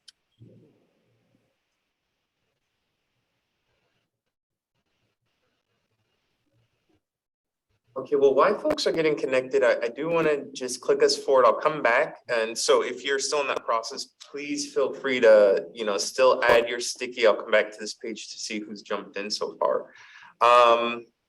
So what we wanted to start with is there's nothing to add to these pages. These are just examples that we wanted to talk about. And something that I would like to share and discuss after these examples or during these examples is the strategic planning process, and also what kinds of strategies that we can think of that would be kind of sustainable long into the future. And so when we think about strategies and recommendations, I think most often we think of programs, we think of, we should definitely implement this practice today. But that practice that we might want to implement today may be useful or not useful maybe 5 years from now, or 1 year from now, or 1 month from now, or 1 week from now. And so I would encourage us to also think about what are some of those strategies that we could recommend that are going to sustain this work long into the future. So one example, and we just heard from Public Works, one example was, I think something we heard asked for was some of the demographic information by department. And I think that's a great example of a strategy or recommendation, is that, maybe every department has that information available or is reporting it regularly. That's something that can be put in place that will support any initiative today and then long into the future. Last time we came together, we heard something around mentorship and youth being folks that we really want to involve. But when we're thinking about youth, are we coming up with programs for youth who aren't in the room? Or are we wanting to advocate that anytime there's a program created that involves youth, they are going to be involved in the process? They will be included in that conversation as a strategy. So not a strategy just for today, but that's something that will carry through and be supportive of youth, as long as the commission is around. So those are the types of strategies that we can also think of. Very specific to programs, but also what's going to be maybe not specific to a program, but just a great practice to have today and in the future. So the first example is from Beaverton, where there's a major goal area, there's a strategy, and there's indicators. There's many different ways to do the strategic planning process, and there's lots of different things that we can look at. But I just really wanted to highlight that there's priority areas, we call them focus areas. This one's around city practices. And then there's multiple strategies within one focus area. So very similar to what we're up to. So just like Tevin was mentioning here, if you look at the strategy, it is the city recruits and retains the best workforce possible, which is increasingly reflective of the community demographics across all positions, from frontline staff to executive leadership. So that statement itself is not talking about, very specific programmatic or policies that, get to having that reflective workforce, but more of it is a broader statement for policies and practices and programs that could fit under that for the next, 6 years, as this is a 6-year strategic plan. Again, a very specific program, for example, might be very pertinent for 2022, but forecasting that out to 2025 might not make the most sense in a strategic plan. If you look at the indicators, and this is actually, I think, Vice Chair Brown, one of the questions that you did ask about Public Works, the indicator is the percentage of staff who identify as people of color and of different genders, including non-binary, among 1, the total staff, 2, staff in union represented positions, and 3, staff in management positions, and increasingly matches community demographics. So having the data, so where is the baseline and what are the indicators as the organization moves forward as part of the strategic plan. So looking at 2022, looking at 2023, 2024, 2025, 2026, to see if that percentage of staff, has changed over time. So that being a indicator of our the city really working towards creating that reflective workforce and that specific strategy of recruiting and retaining the best workforce. Great. Let's pause for any quick comments, and we have 2 more examples that we'd like to share. But any just initial reactions?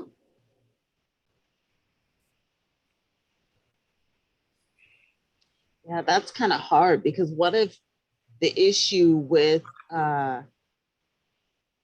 public works is that there's just not enough people of color that go into that field or you know, put it into practice if that's what they did for school, but now, you know, they're off doing something else. Yeah, that's a great question. And I think the answer would be, as far as like, you know, really forecasting something into the future, we'd want to perhaps think of maybe if a certain strategy isn't working, maybe more funding can be a policy. Like, you know, if we're implementing equitable practices and we notice something's not working, that we have a process in place to do X, Y, or Z, maybe add funding, maybe do more outreach, maybe involve different departments. So we want to be in a position where we can kind of take on what the future holds without knowing specifically what that might be today. Mm-hmm. And Commissioner Hart, going back to the comment, you know, part of that would be identifying, you know, potentially where is the gap, right? So is it in like the recruitment? Are we receiving applications and is it just not moving forward? Do we need to take a look at recruitment efforts? Or is it, to your point, maybe we're not even getting, you know, applications that are representative of the community? So what might we need to institute as policies or programs that would help get more individuals to apply for those positions? Oh, yeah, because I could easily Yes. see, and I used to work for the federal government in a maintenance facility, and our maintenance people, our wrench turners were an older crowd. And so, you know, needing to turn that over to some of the younger crowd, but, you know, if they're more interested in going into the technology field and not turning wrenches, you know, what can you do about that? So. Yeah. You know, and having, What's our and having done, system doing for Yeah. that? How is our education me, system feeding our employment needs? And also Commissioner Clay, I mean, I think you brought this up with, you know, the apprenticeship program. What kind of programs could be developed to help, again, get individuals the skill sets or the exposure to these types of positions? Yeah, especially, you know, and the they high have school summer internship program. opportunities. Cliff's trying to say something. Go ahead, Yeah, they Cliff. have internships that they indicated, which is the underrepresented, you know, groups to participate in, start their careers, say in an internship, and also going after specific organizations. So if you recruit at the University of Washington, you build a relationship with the business department or whichever department that produces the students or the graduates that you will need, you know, in addition to a general posting at the university. There are some intentional things you can do to drill down to get to the diversity that you need. Yeah, summer hires, you know, high school summer hires. Yep. To kind of get them thinking about, you know, possibly going into that field and doing it during school, doing it during a technical school. Yeah, absolutely. So those are really great strategies. So then I'm going to move forward to the next example. We can always come back. And this comes from Happy Valley, Oregon. And so you see we have they have goal areas, there are strategies, and there are also benchmarks. So that's the target implementation dates. And this one is focused around communications. So community services department focus areas around communications with goals within each of their focus areas. So if we look at that first strategy there, it's create policy and procedures to determine what social, cultural, community issues and areas to engage. That sounds like a very kind of broad strategy, but that strategy can take on a different shape and form as needed to kind of fit the environment. So are we keeping up to pace with this kind of rapidly changing world? This might look different today than it does tomorrow. So really wanting to capture strategies, again, that are broad enough so that there's some wiggle room to not just do that. So it's not, you know, we want one program to do one thing, but hey, let's make a system and processes and procedures that will allow us to make many programs that do many things. But maybe a requirement that we have prior to that is that, you know, we're engaging community. We're actually hearing from people. There's a requirement to bring people in before we start to take action. So that might be a strategy and recommendation. Really good one. So commissioners, you know, one distinction, and like Tevin had mentioned previously, you know, everybody's strategic plans are slightly different. And so you see here, it's got the goals, it's got the strategies, and then it's got target implementation date. So that's really more of a benchmark. But, you know, going back to what Tevin just mentioned about, you know, the policies and procedures and, you know, being able to take a look and review all of that, those could be indicators, you know, moving forward. What are the results? What kind of data can we collect and, you know, really use to see if we're making improvements in those areas? So they use benchmarks, but you could take those strategies and you could develop indicators as well. And then I think the last example we have, second to last, how are we on time? Okay, so we're gonna take a look at Oregon Metro. So they have goal areas and they actually have impact statements. Again, long-term impact and strategies. Here though, they take on an approach of identifying a challenge and an action. And so again, many different ways to organize and structure what's going into this plan. One thing we wanted to do is kind of give a sneak peek as to what this work could potentially look like. So here we want to note that this table will change as we continue in this process. Also, the final plan that we're putting together may not look exactly like this, but here's kind of what we had in mind. You know, there's a goal area, we have a focus. There is an impact statement within each of these. So long-term, what is it we're looking for? There are not just one strategy, it's not just one strategy, but maybe multiple strategies within each focus area.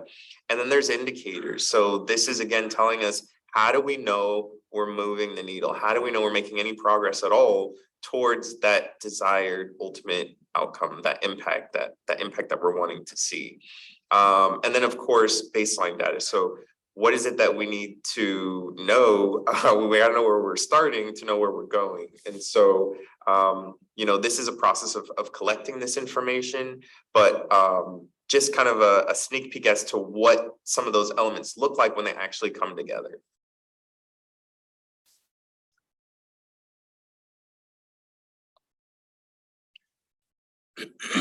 So commissioners, like Tevin mentioned, you know, we're obviously going to continue to refine this, and then we'll also, you know, make it look, you know, better than just this table that we have here moving forward once we finalize it. But again, just wanted to show an example of how this all comes together. You know, we're working on focus areas, impact statements, and strategies right now, but the idea that we would continue to develop you know, those indicators and what could be baseline data moving forward once we really have a good set of kind of goals and strategies for us to come back to this group and say, hey, we heard what those goals and strategies were, and here's the data that is available. Here's the data we think we could get, and here's what we think would make good indicators out of that. And then we'll have a discussion at that in the future. Again, once those impact statements and strategies are, you know, more in a further draft state. It seems like this one from the Metro, the challenges and the action, could actually come after we've had all the indicators, and then the next year we're checking how the indicators, how we're doing, and then what are our challenges and how we're going to meet those in this new, you know, like a review. Yeah, absolutely. So I just want to check and see if folks got into the Jamboard and we're able to join. While Tevin's doing that, Commissioner Clay, that is exactly the idea too, would be that there would be a reporting, like report that would come to the Commission on Equity, would go in front of the city council, and it would be able to really show what are the metrics and the indicators, and then have conversations like, are there gaps that we didn't consider that might need more attention moving forward? Are we making progress in the area? Why not? So those are the types of reporting and accountability that we are really looking to set up in this process moving forward. Great, so advancing one slide here. What we have is work from our last meeting and comments that folks have added even after our last meeting. So this is, we don't want to move this piece here because it's just a screenshot. So for comments, we have this space on the right. But what you'll see here is updates. So, the original draft of this workforce and work environment impact statement was the City of Lacey is a culturally competent organization that implements equitable practices. An updated draft, which includes intended kind of language, is the City of Lacey is a culturally competent, diverse organization that implements equitable practices. And then kind of hard to see past the, maybe I can, oh, I can't, nice. And then the update of actual is the City of Lacey is actively working to become a culturally competent, diverse organization that implements equitable practices. So we can take a moment and see kind of where we started, these two separate updates. How do we feel about the language? And back to that question on competency versus cultural humility, how does it really fit in? So if folks could, you can share it out loud. Having a note is really great. So, if we come back to it, we can remember, oh yeah, that's right, we shared that. So feel free to share it out loud, but also make it sticky if you'd like. Thank you for teaching us something new. It's a new feature. That's fantastic. I've never seen That's that great. before. I'm just moving it. I didn't know I could do it.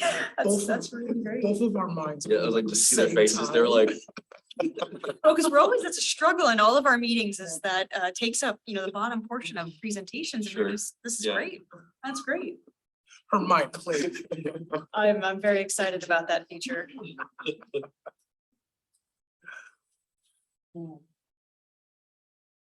So commissioners, again, we wanted to give an example of some updated language, going back to the point of intended or actual, whether looking, in a future state or looking in the work that is going on right now. And so that's why you see those two examples of the updates.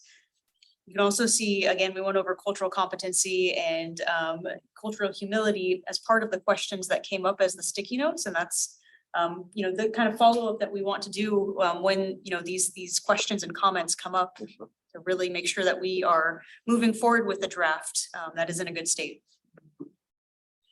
I just can't see us using cultural humility. I don't think anybody would know what that was. I mean, they could flip down to the back of the document and read about it, but I think we need something in between the competency and the humility, something that it says we're taking a deep look at this.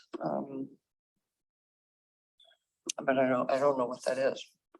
Yeah, I can offer, this is an impact statement. And so we don't necessarily need either of those in the impact statement.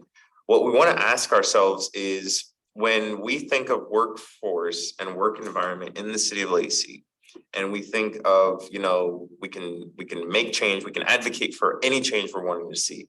What is that impact we're hoping to get at? And so those words as they're written may not be in there, but what we're getting at is an impact statement that is really all of the things that we hope and wish for everyone to have within this context. And so, it may be very different from what we have drafted, but those comments are more than welcome.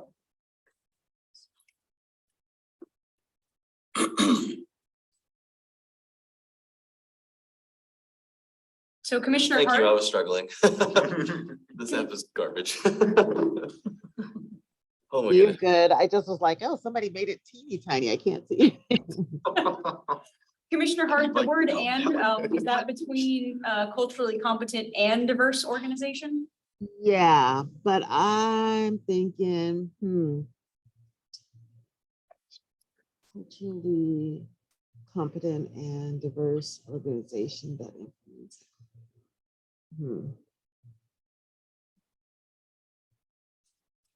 I think I would agree with Commissioner Clay that perhaps something between competency and the other option that now just escaped my mind starts with an H. Humility, that one. But again, we're agreeing to use the OFM terms, so it's either, not necessarily either, but it's preferably either or none. I I would, understand. They're not necessarily the OFM terms, they're the terms adopted. by Well, the state sure, of but I Washington. mean, I guess we're using it as kind of like our reference, right? Baseline. yeah, and I would say that, yes, those are kind of like the basis, but what we can do and, you know, to make them even more accessible is really what's at the very core of those definitions. What is it that we're, you know, wanting to communicate most directly to folks in the most plain language possible? So cultural humility and cultural competency are probably not the most accessible words to begin with anyways. So I don't want us to feel too limited by, you know, this process, but you know, what is it we want to convey? What is it that we'd like to see in the impact statement? And what we'll do is create a draft and share it back. But at the core of it, we saw, for example, in an earlier slide, and I'll just go back here real quick and hop back to slide 6. I believe it was, yes, I believe it was this one. You know, they are also kind of working on this focus area, which is a reflective workforce. And you know, having a workforce that's reflective of the community that's being served is a piece of that. Does that need to be in the impact statement? That's for the group to decide, but you know, not getting too kind of heavy into the language of it. What are we wanting to see? Really, at the end of the day, is what we want to think about. What is it we want to see in this impact statement for this focus area? I'm just gonna move this over. So Commissioner Clay, you had mentioned, you know, picking up the document and understanding, or at least having a broader sense of people understanding cultural competency versus cultural humility and not going back to the glossary. And so, you know, I think to the point of something in between, I guess my one question would be would that be something that would be recognizable, you know, again, if somebody were picking up the document to understand, and to not have to go back to that glossary? So just more of a comment of, you know, something you had brought up about being able to pick this up and being able to access what content there was. Now, to Tevin's point, though, is it the most accessible language just broadly? You know, could somebody just pick this up and, you know, not have to know a technical term of kind of what cultural competency versus cultural humility is?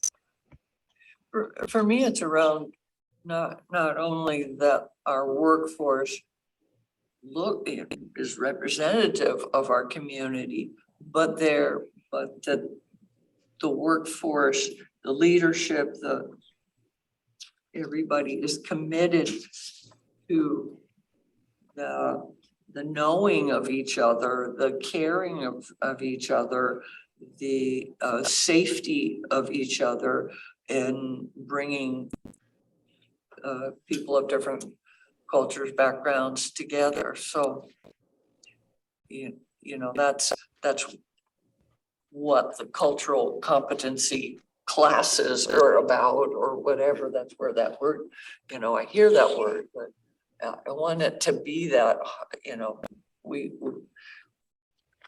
want this to be a safe and welcoming place to work. I really appreciate that, because what you're talking about is impact. That's exactly what you're talking about, is at the end of the day, that's what we're looking for. That's what we want to become. That's what we want to strive for. And so that sounds very much like an impact statement, and I'll make sure to take notes there and incorporate some language around one being reflective of community, but also just some of that more accessible language. What are we really getting at here? Yeah. Yeah. Yeah, and looking back at these. Diversity is celebrated, action, opportunities are equitable, I mean, we're pulling those things in here. Absolutely. And that was the draft vision statement. And so, we can, at the end of this process, take a second pass and look back at these impact statements and strategies and say, hey, do these still feel aligned with the mission and the values and the vision?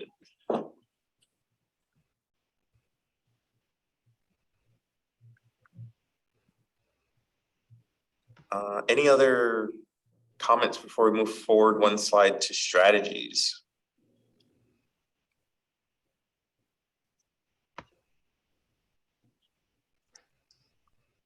I was just reading Commissioner Hart's note.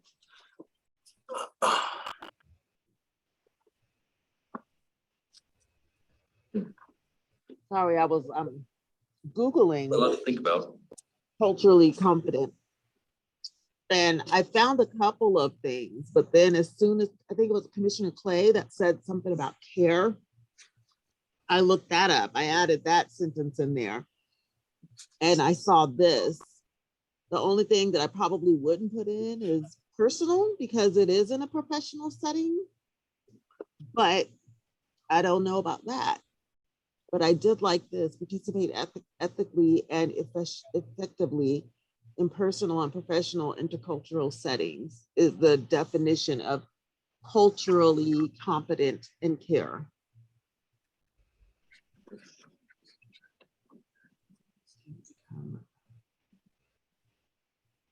Great. Can we move? Intercultural. Can we move one slide forward? Sure. All right, so we're gonna go to strategies. And again, you can put your stickies on the right side. This is just a screenshot. So all the stickies can go over here. That's totally fine. So again, these are the strategies. So here's what we heard on these stickies from last time we were together, and also some from folks who weren't able to join but still participated. So A is to continue internal DEI efforts, including adoption and implementation of a workforce equity plan that transforms policies, systems, and practices and enhances cultural competency at all levels within the organization. Executive team, staff. B is continue to enhance recruitment effort to attract, hire, and retain a workforce that reflects the greater community.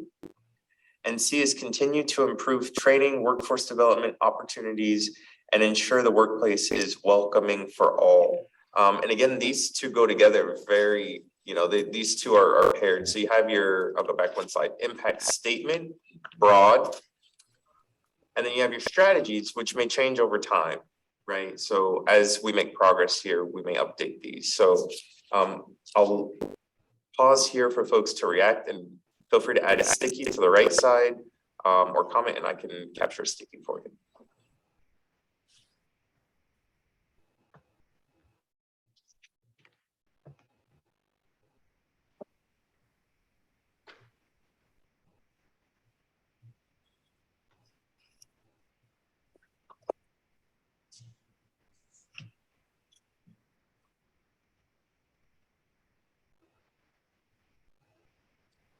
Are we adding strategies, or what do you exactly want us to comment on? Yeah. Sorry. Strategy, right? The last Commission on Equity meeting, and provided a draft, and we heard some great feedback, and we worked to incorporate that. So the question is did we get that incorporation? Are we working in the right direction? Are there other things that are missing? Similarly to the last time, we just want to know, are we headed in the right direction with this, or the things we should be looking into?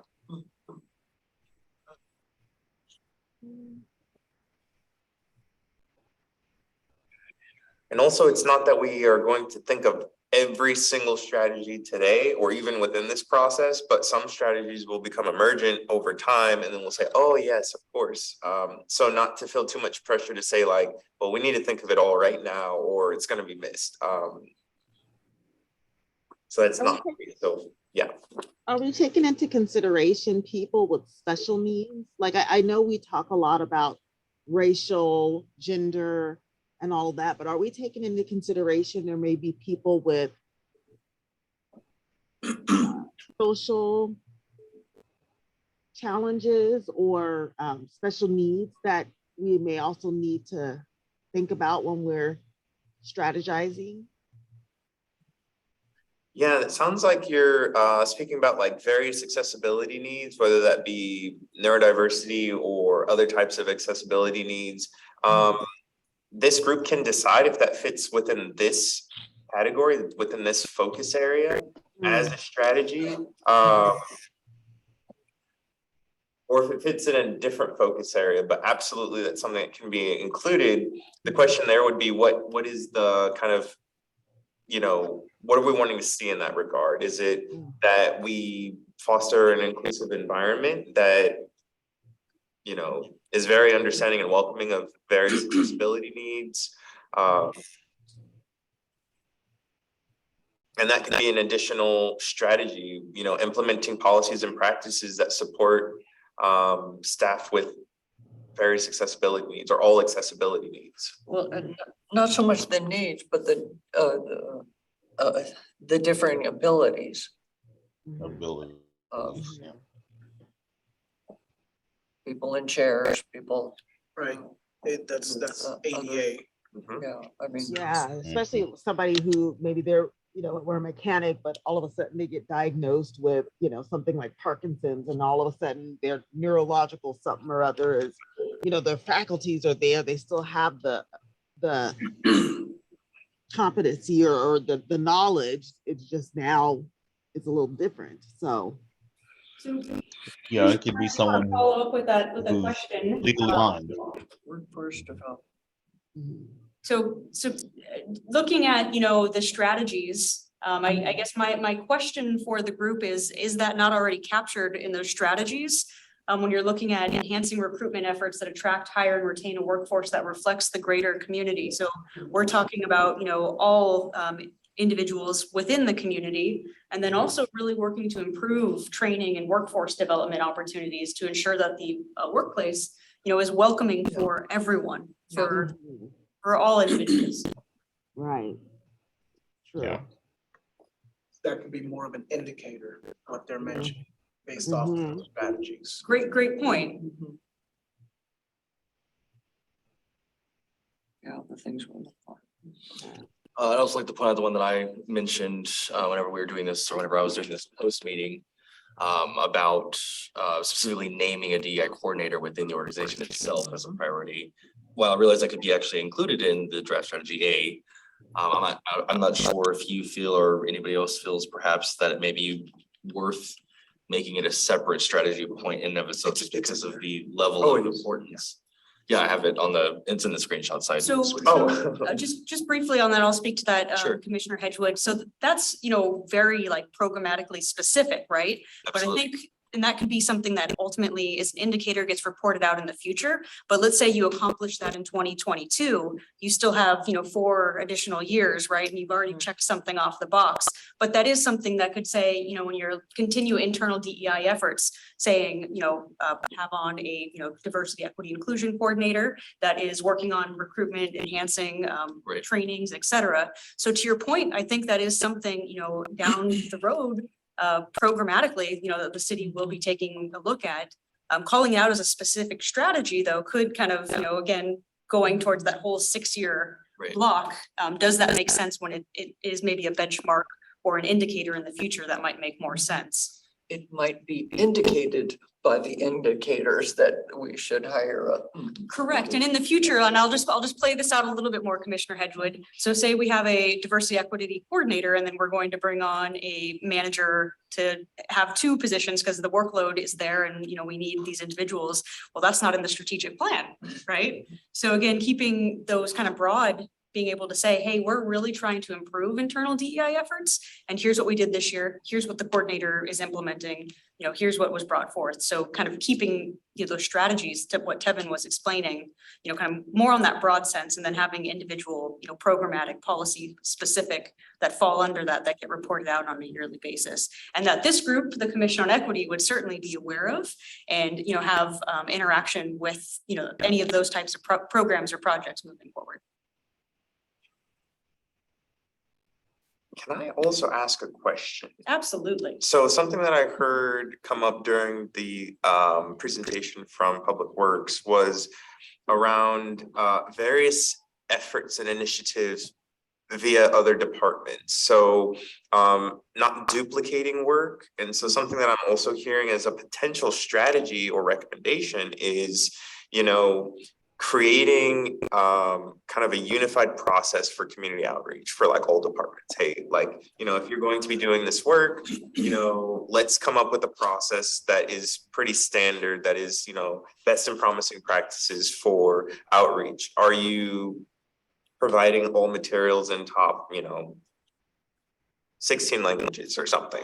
Are you convening folks at this hour and this hour? Just so that there's some standard there, and maybe there already is, but something like that as a strategy, you know, how can we make more cohesive policies and practices as part of, you know, these different focus areas? So a couple of comments to the question. So number one, you know, we're looking specifically at workforce and work environment. If you actually turn a couple pages into community access and engagement, getting to exactly what Tevin was talking about is really implementing a communication plan, which part of it is a language access plan. So that would be a comprehensive way that the city is going to be doing, you know, outreach and engagement specifically to non-native English speakers or English speakers, you know, with limited proficiencies. And so really standardizing what that looks like and how that goes about and what types of, you know, projects. I think going back to, you know, the idea of this is a policy document, right? So really setting the policy stage and then, you know, moving forward, you know, city activities, that kind of day-to-day operations and programs that get implemented are, you know, going to be like in alignment with the policy. So we're really focused on creating that overarching policy, not specific programmatic ideas. This is that guiding document, you know, that helps the city move forward with these efforts and, you know, wanting to create, you know, really the indicators, the benchmarks to report back to see and make sure that those efforts are, you know, moving the needle, or if they need to be reassessed, or if there are gaps that, you know, were not identified previously that need, you know, attention.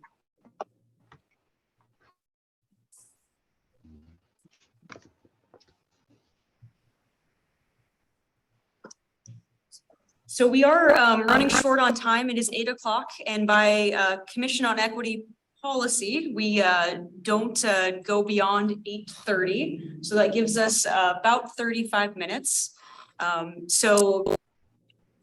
Commission, how about we wrap up the workforce and work environment for now? The jam boards will be open again, so please continue to provide feedback on that. For just kind of the time limitations that we're facing, let's take a look at the community access and community engagement. And again, those will also still be up for an additional period of time. So please take the next couple of weeks to take a look at the draft language that's provided and provide some comments. I take some time to process, and I'm like thinking about things, and I'll come back and I'll have Shannon.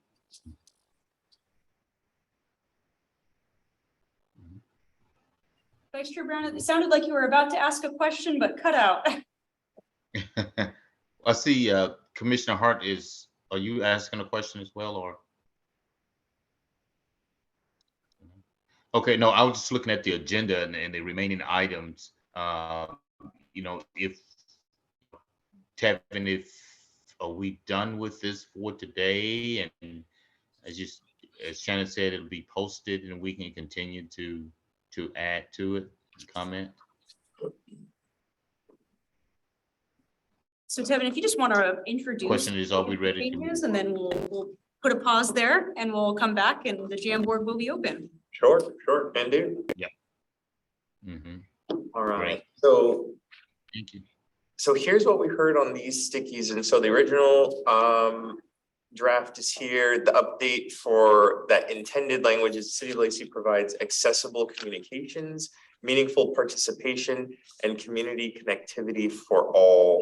And then the actual framing is the City of Lacey endeavors to provide accessible communications, meaningful participation, and community connectivity for all. And again, commenting here on the sides on your stickies later, you know, does this feel pretty good? Do you have a preference for one over the other? Strategies here in red are the updates. So implement the mission, communications plan, including developing a language access plan to improve communication accessibility and continue to enhance the cultural relevancy of city materials. One note that I didn't mention before is once these are finalized, we'll move to that indicator creation stage. So kind of coming up with those indicators, it can be a little complex. Maybe there's not a direct indicator, so we might use proxy indicators, which is, you know, what's almost going to give us the same information that, you know, maybe we don't have the ability to measure directly.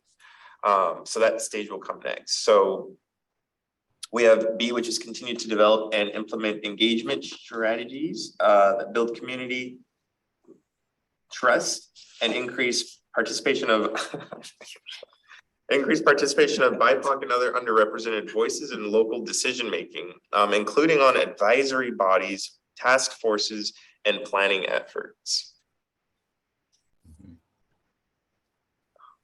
C, we had added language here, which is relationships and opportunities.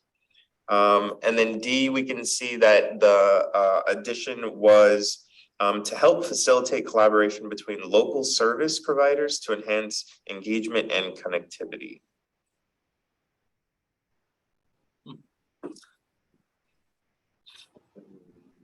That's it for now. Thank you.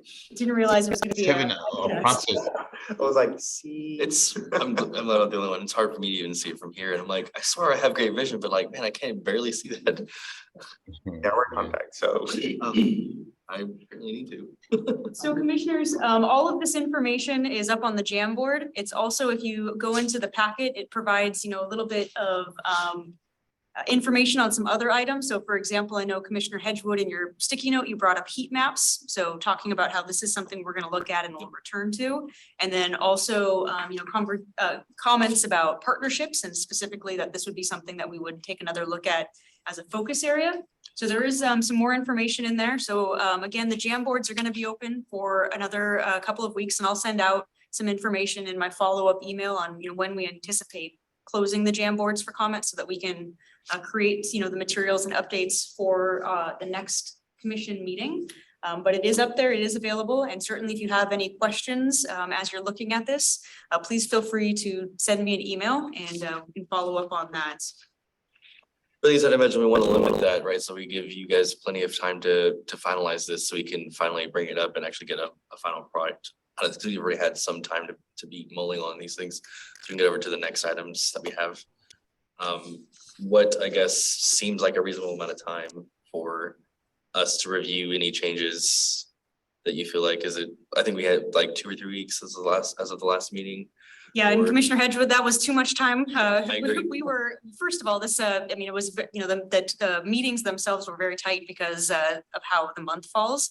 But if you all can, again, get us any information by not this Friday, but the following Friday, that would be really helpful, so that we can start really diving into, you know, drafting the language and getting it back out to you, and then also taking a look at, to your point, moving on to other focus areas for consideration. And very similarly, the idea would be that we would come with a draft impact statement and then some strategies, and, you know, start those conversations, again, using the Jamboard, so that you all can make comments with sticky notes and give you some time to process and think over the next, you know, 10 days. I think my issue was that I had the time to process, but again, I wasn't here for the meeting, so I was missing the context piece. Even reading over it isn't really capturing all the different angles and then sitting here in person and being part of the meeting and having the discussion, I'm like, okay, now I see what we're actually getting at. I clearly lack in reading comprehension. So anyway, I appreciate that. And I think 2 weeks is more than reasonable. And I'm sure that the other commissioners on the meeting remotely would agree. So I don't know if you guys heard, but not this Friday, the coming Friday would be the deadline proposed for us finalizing our thoughts on these items so we can move on. Yeah. Okay. And then, then we will move to indicators on these two things, or then we will move to our third and fourth. So Commissioner Clay, Focus area. we'll take a look at the focus areas and really get those down because again, indicators might fit into multiple categories. So we want to get those solid and then we'll come back with indicators for contemplation. Any chance you want to throw out the number 3 focus area for? Yeah, we'll send out the materials in advance of the meetings and you'll certainly be able to take a review of it. But as you've noticed, accountability and measurements, we're really working to really incorporate that, originally last meeting, we presented that as a goal focus area, but we're really working to integrate that into each of the focus areas to show what those indicators are. So that way the measurements are built into, each of the strategies moving forward. Yeah. Any questions about this process, this piece of going back to add, what the ask is, anything that, any clarity we can provide now as you kind of go into the next couple of weeks where you're going to be working more with these? No, but we want to say the 5th of August is when we need to have our final thoughts on the jam board before it closes. Oh goodness, that is some 2 weeks. That is a Friday. Correct. Yep, the 5th of August. My son's Okay. birthday. So I'm like, Got it in my calendar. I guess it was yours first then.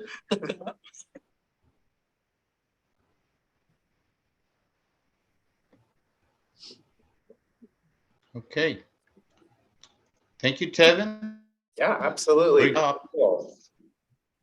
As always. Yeah. Great. So Shannon, you're up for the flag policy review. Fantastic. Well, I'm going to share my screen with you all. So give me just a second and we will dive into this. Good night again, Tevin. Drive safe. So I'm sure you can all see my screen, but let me know if you cannot. But previously, the Commission on Equity did discuss the flag policy at its May 23rd meeting. And then it was also brought to the Lacey City Council at the Community Relations Committee meeting. And then later the City Council work session on the 9th of June. And so when we looked at the flag policy back in May, we'd introduced several options and recommendations for the Commission on Equity to consider. And given, the timing of the Juneteenth event, we really wanted to try to get the Juneteenth flag adopted. So we moved forward with that. And that's why it went to the Community Relations Committee and then the City Council work session. So we want to come back to the rest of the recommendations and talk about some recommended language to go in front of the council. So as previously mentioned, the city does have a City Council Policy and Procedures Manual. And in Chapter 5, Section 12, it provides the flag policy for the city. And I have that up here for everybody to view. I'm not going to read that, but just to recap, currently the city has 2 approved flags that can fly in place of the city's flag, and that is the Sister City flag and the Pride flag. And now that we move forward and went in front of the council, the Juneteenth flag was approved for flying here in 2022. And now what we're looking to do is to provide some additional recommendations on making the flag policy more robust with flags moving forward. So in your packet, this information is all in there, but just to recap, the city has several flag poles out here on City Hall. If you walk right out these doors, you'll see the 3 flag poles. We also have a flag pole at the Public Workshop. We have one at the Regional Athletic Center where it was approved to fly the Juneteenth flag. We have a flag pole at Lacey Civic Plaza. We have a flagpole at the Woodland Community Center and then also one at Hawks Prairie near the art installation. Yes. So you can see not all of the flagpoles have, well, there's a variety, right? We have 3 here, we have 2 in one location and 1 in a lot of other locations. What this table is showing you is what flags are commonly flown there. So the US flag, here at City Hall, the POW flag, the Washington State flag, and the City of Lacey flag. But this really depends on the number of flagpoles and also the height of the flagpoles, because you can't fly a flag, low that individuals might walk through it and have this flag everywhere and do damage to the flag. So for example, I'm pointing this out because in Hawks Prairie, the size of those flagpoles are such that you cannot fly 2 flags on those poles. They are too short. So there are 2 flags, but only 2 flags can fly there. Whereas here at City Hall, we've got the US flag and then the POW flag on 1 flagpole. So height is something to consider as well when you're flying a flag. So these are just examples of the flagpoles that exist. You can take some time and take a look at those.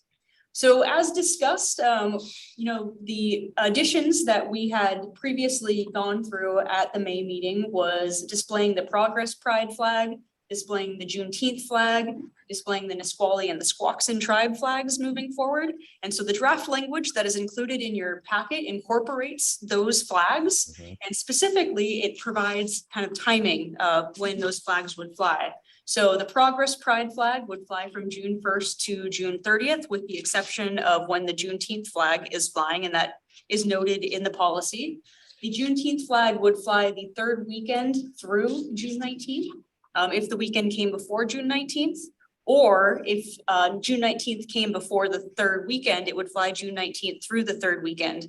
The reason that the 3rd weekend is denoted is because that is when the Fred U. Harris Lodge holds the Juneteenth celebration that the city has collaborated with. So we really wanted to align to have that flag, flying during that celebration. So that's the 3rd week.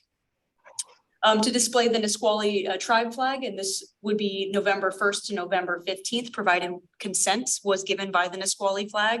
And then to display the Squaxin tribe flag from November 16th to November 30th, again, provided that consent was given to the city to fly that flag. Now, both of these flags would fly during Indigenous persons and Native American Heritage Month. And the idea would be, again, just given the constraints that we have with flying flags and rules and regulations with flagpoles, that we'd fly, the Nisqually tribe the first 2 weeks of the month to the 15th, and then fly the Squaxin tribe flag, again, provided we get consent the second half of the month. So these recommendations, if you turn into towards the very end of your packet, have been included in some dialogue and some new language. And I'll pull that up here in just a second so that we can take a look at it. But in a very broad overview, that's what has been included in the draft language that is proposed. So in addition to including those elements, we also included some updates to the flag policy just to make the policy a little bit more clear. So to include what the purpose of the policy is, and that's something that we do with a lot of other policies in the city policies and procedures manuals, just to provide what this is for, how flags are to be displayed. So, confirming that we are going to fly flags according to federal guidelines and then also state recommendations. That city flagpoles are to be used exclusively by the city as a form of government expression. So this is the city council saying that we want to have this flag flown as government speech, and that it is not a community forum. This is really the government saying this is what we want representing our community and showing off at our city facilities. Confirming, the Commission on Equity's role in the process, which is really that the Lacey City Council could turn to the Commission on Equity and say, would you please look at this on our behalf and provide us recommendations as the advisory body to the City Council. And then also just some information on how approval would occur. So just really kind of cleaning up that language of where it would occur at and what it would look like. So with that, I'm gonna stop the share and I'm gonna share the draft language. And again, this is all included within the packet. I restarted the same share. Let's try that again. It is 8:15, so this one. Yes, share. So again, all of the red language is new language that we're looking as a draft for moving forward. But you can see that it provides that purpose, and it's really to ensure that flags are used only for government speech and that they reflect the views and values and goals of the city, and that the city's flagpoles are not intended to serve as a forum for free expression by the public. As I noted, the next section really talks about kind of how the flags will be flown, again, in alignment with federal and state laws. And that continues on to this next paragraph with recommendations from the Washington Secretary of State of how to fly the Washington state flag. So the next section provides alternatives to displaying the city flag. And again, so the idea would be that these flags would fly in place of the city's flag unless otherwise noted. So giving some information on where the city flagpoles are, which you saw in table A during the slide deck. Providing again that these are exclusively used by the city, that the Commission on Equity may be requested by the Lacey City Council to review and provide recommendations on future flag displays. And as far as the approval process, again, just kind of cleaning up that language that it would occur at a regular council meeting, and that a city council approval will include a description of the flag to be displayed and the dates that it would be displayed. So for example, we talked about the Juneteenth flag. It was clearly noted which Juneteenth flag and the dates it was going to fly at the rack. So having that kind of language in there. And then if flags are to be displayed on a annual basis, that it should be codified into this policy. So it's included into the list. So it is reflective of all of those flags. So city council approved flags. The recommendations, again, reflective of what I showed in the slide deck, would be to fly the Progress Pride flag, with the exception of when the Juneteenth flag is flown. And this is the Juneteenth flag will fly annually during, as we mentioned, the 19th to the third weekend, or the third weekend to the 19th, depending on the year, at City Hall and the Regional Athletic Complex, to align again with the Fred U. Harris Lodge event. And then the Nisqually tribe from November 1st to November 15th, and the Squaxin tribe from November 16th to November 30th. So that is the draft updates to the flag policy. And I'm gonna just stop my share. Would the commission find it better to keep up the share for the initial round of questions? It might be better to leave. I don't actually have any questions, but some others may on specific language. So the recommendation that we're providing the Commission on Equity tonight is to review this. You know, obviously we'll try to answer any questions or see if there's any updates that need to be made, but then to make a recommendation to motion to bring forward this draft to the City Council. And specifically, it would start with the Community Relations and Public Affairs Committee. And then after that, it would be motioned to move forward with the full Lacey City Council. Presumably at a work session again as before, right? Correct. Yep. So it'd go to a work session and then it would go to a regular meeting for adoption. So are you saying process wise that we should make a motion tonight to? Provided there's no questions or comments from forward? the commission. Yeah. Correct, Vice Chair Brown, Well, provided there is nothing that we need to take a deeper look into or adjust or change, Right. that would be the recommendation. Great. So then I will entertain a motion from the commission. First, does anybody have any comments or questions on any language that we saw regarding the recommendations? Oh, Well, we'll in the discussion piece of Oh, the motion, if we get a motion, we'll have I'll that motion- discussion at that point. A motion to approve from the Commission on Equity for recommending these flag code changes to the Lacey City Council. I'll second. Great. It's been moved and properly second. That we Okay, move so this now- forward. Commissioner Yeah, Renz, now, any discussion or questions? you had a question? I just, the wording, say, provided the city annually receives consent from the two tribes. We can just say that. We haven't, has anybody talked to the tribes yet, or that we want to put it in policy first, or?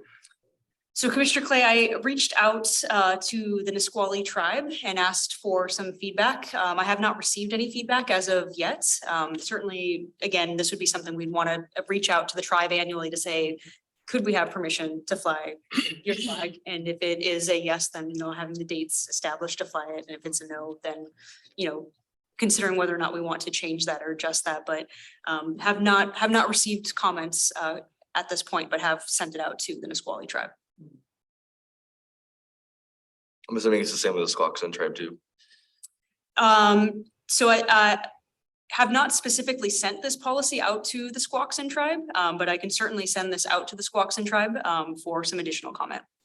Oh, I guess I meant for if they have any interest or write feedback, like you mentioned with the Nisqually tribe. Okay.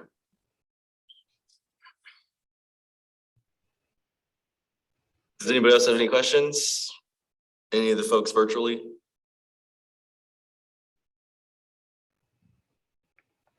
Okay, so are you ready for the question? I think we're ready for the vote. All of those in favor of the motion, say aye. Aye. Aye. Opposed? Then the motion carries. Okay. So commissioners, I will certainly provide updates as this moves along in the process, and be sending you information so you can keep up when it would be going in front of council. Okay. Do we have to talk about All the right, and email that they, Public comment.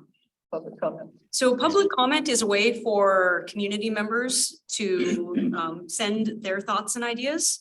It does not have to be a dialogue. It's more of just for them to provide that information. So Commissioner Clay, if there's a comment you would like to make, you certainly can. But again, the idea would be that they're just given the opportunity to send in any thoughts, concerns, ideas. Our first comments. Oh. Yeah, no, I don't have any. Okay, feedback. very good. Good. So Shannon, the 22 work plan check-in. Great, and I know we have about 10 minutes and I promise this will not take that long, but I just wanted to, since we are in the midway point of 2022, check back in on where we're at with our work plan items that were identified through our adopted 2022 work plan. So as you all recall, went in front of the Lacey City Council back in February and provided an update on the activities that the Commission on Equity had done in 2021, and then also the activities that the commission was looking to do in 2022. And so what I've done on this slide is provided in bold some of the items that the Commission on Equity has been working on or have done. So for example, held a joint meeting with the Lacey City Council to discuss the work plan. And moving forward, we will have additional meetings as the strategic plan continues to take shape. And then also check in with the Community Relations Committee like we did back in 2021. Before the end of the year, and then also going back in front of the council in 2023 with the work plan. Continuing to work on the diversity, equity, inclusion plan. Now, this is bolded, but this is certainly something we're going to be looking to do in the future, is that extensive outreach and engagement. So that is forthcoming. Reviewing the communications plan. So the Commission on Equity did review the communications plan back in March. As well as other city policies and programs as they come up. So we have taken a look at, several business incubator programs. We looked at park regulations for field use and looked at the flag policy. So just some incidents where those we have seen that come before the Commission on Equity and will continue to come before the Commission on Equity. Still working with some additional focus groups or community dialogues, perhaps a better term, for continuing conversations with community partners and entities. And part of that will be the continued development of the community connectivity analysis so that we can, get together stakeholders and have continued dialogues on what, we're all doing with diversity, equity, inclusion efforts. We did take a look at city proclamations as part of the city recognitions, have been reviewing the city's website and have brought it up on a couple of occasions and will continue to do so. Continuing to work on land acknowledgements and looking at future ways to collaborate. And then, some items that we are still forthcoming to the Commission on Equity are the equity tool, the equity map, holding additional community engagement and outreach, But we have continued presentations from city departments, including police, community economic development, parks, recreation, and culture. And tonight, obviously, we had public works. And at the August meeting, we'll be having finance come in and they'll be providing their overview. And then we'll wrap up with public affairs in September. So working on potential Juneteenth event collaboration and continuing other event collaborations. So we've also been, I think, Commissioner Hedgewood, you brought up the Lacey Cultural Celebration and being part of that and looking to other ways that we could be parts of community events for outreach and engagement. And again, partnering and joining with other community events. So just really quickly, this overview is everything you've done month by month. I'm not going to go through it, but the point being that I know are working through the workshops, but we've also had quite a bit of things that have come before the commission and are going to continue to come before the commission in 2022. And that concludes my presentation just on the work plan. What I will say is that looking towards 2023, which it's pretty unbelievable that I'm actually saying that, down the stretch, starting in October and November, we will again want to kind of think about, the 2023 plan and then have that go for adoption by the end of this year and then back in front of the city council in early 2023. Great. Thank you, Shannon. Do we have any commissioner reports? Well, I don't have a report, but I do have a comment. There was from the Public Works, there seemed to be a couple reports or projects they were working on that I think we should start making a list of those reports that we would love to see each year, like the Title V accomplishments and goal report. And then the water was working on trying to monitor how they're communicating with their underserved communities. So those kind of things would love to start getting them in a circle. Yeah. Commissioner Clay, great point. And that's, part of why we're having these meetings is to really get that comprehensive understanding of what's going on with different departments. And so the idea would be that in the diversity, equity, inclusion plan that we would have links and information on, activities that are currently undergoing by the city. And also that those materials would be available for the public to view on our city website so that they could go to the WASDOT Civil Rights Act reports, for example, and be able to read through that plan that just went through. But that's a great point that yes, that would be incorporated in the forthcoming DEI strategic plan. I have a question along those lines as well. Is Northwestern Public Schools on our radar for a joint session at some point with perhaps the board? So not the board. So the Lacey City Council has joint meetings with the school board. But what we are doing, going back to the community connectivity analysis, is again, we want to get together all of the educators. So the diversity, equity coordinators and managers from North Thurston, from St. Martin's, from SPSCC, and I think I'm missing one, Evergreen. Yep. And get them, again, just so we can have a conversation, a holistic conversation of what, they're doing as part of their efforts, as part of those community dialogues. Okay. Perfect. Looking forward to those as well. Okay, and Shannon, director's report. Vice Chair Brown and I have talked enough tonight. Come on, we have 4 minutes to fill. I will hand them over to you. Okay. Great. So before we adjourn, is there any commissioner that has anything they want to add before we adjourn? Okay, and if not, I'll declare the inspirational. Oh, yes. Wow, great. Oh. I'm glad that you were There here. you go. Did you figure I should have So someone? did I hear a volunteer? Yeah, did we hear a volunteer? August? I'll volunteer if it looks like we have all taken a turn of the ones who are present. Yeah, I think every commissioner has now, I think so. believe. I think I was the last holdout, so fairly confident. And that's only because Zoom wouldn't let Commissioner Hedgewood in the last. meeting. I tried, I promise, I really tried. So Commissioner Clay was that volunteering?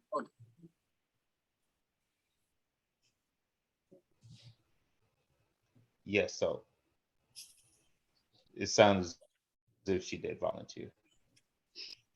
Correct, Commissioner Clay? She's Yes, still there? that's correct. Okay, great. So if nothing else, then I'll declare this meeting adjourned, 8:28 by my time. I'm sorry, yeah. Alrighty. All right. Have a good evening, everyone. Good Poor evening. Brad. Yeah, it's 11:30.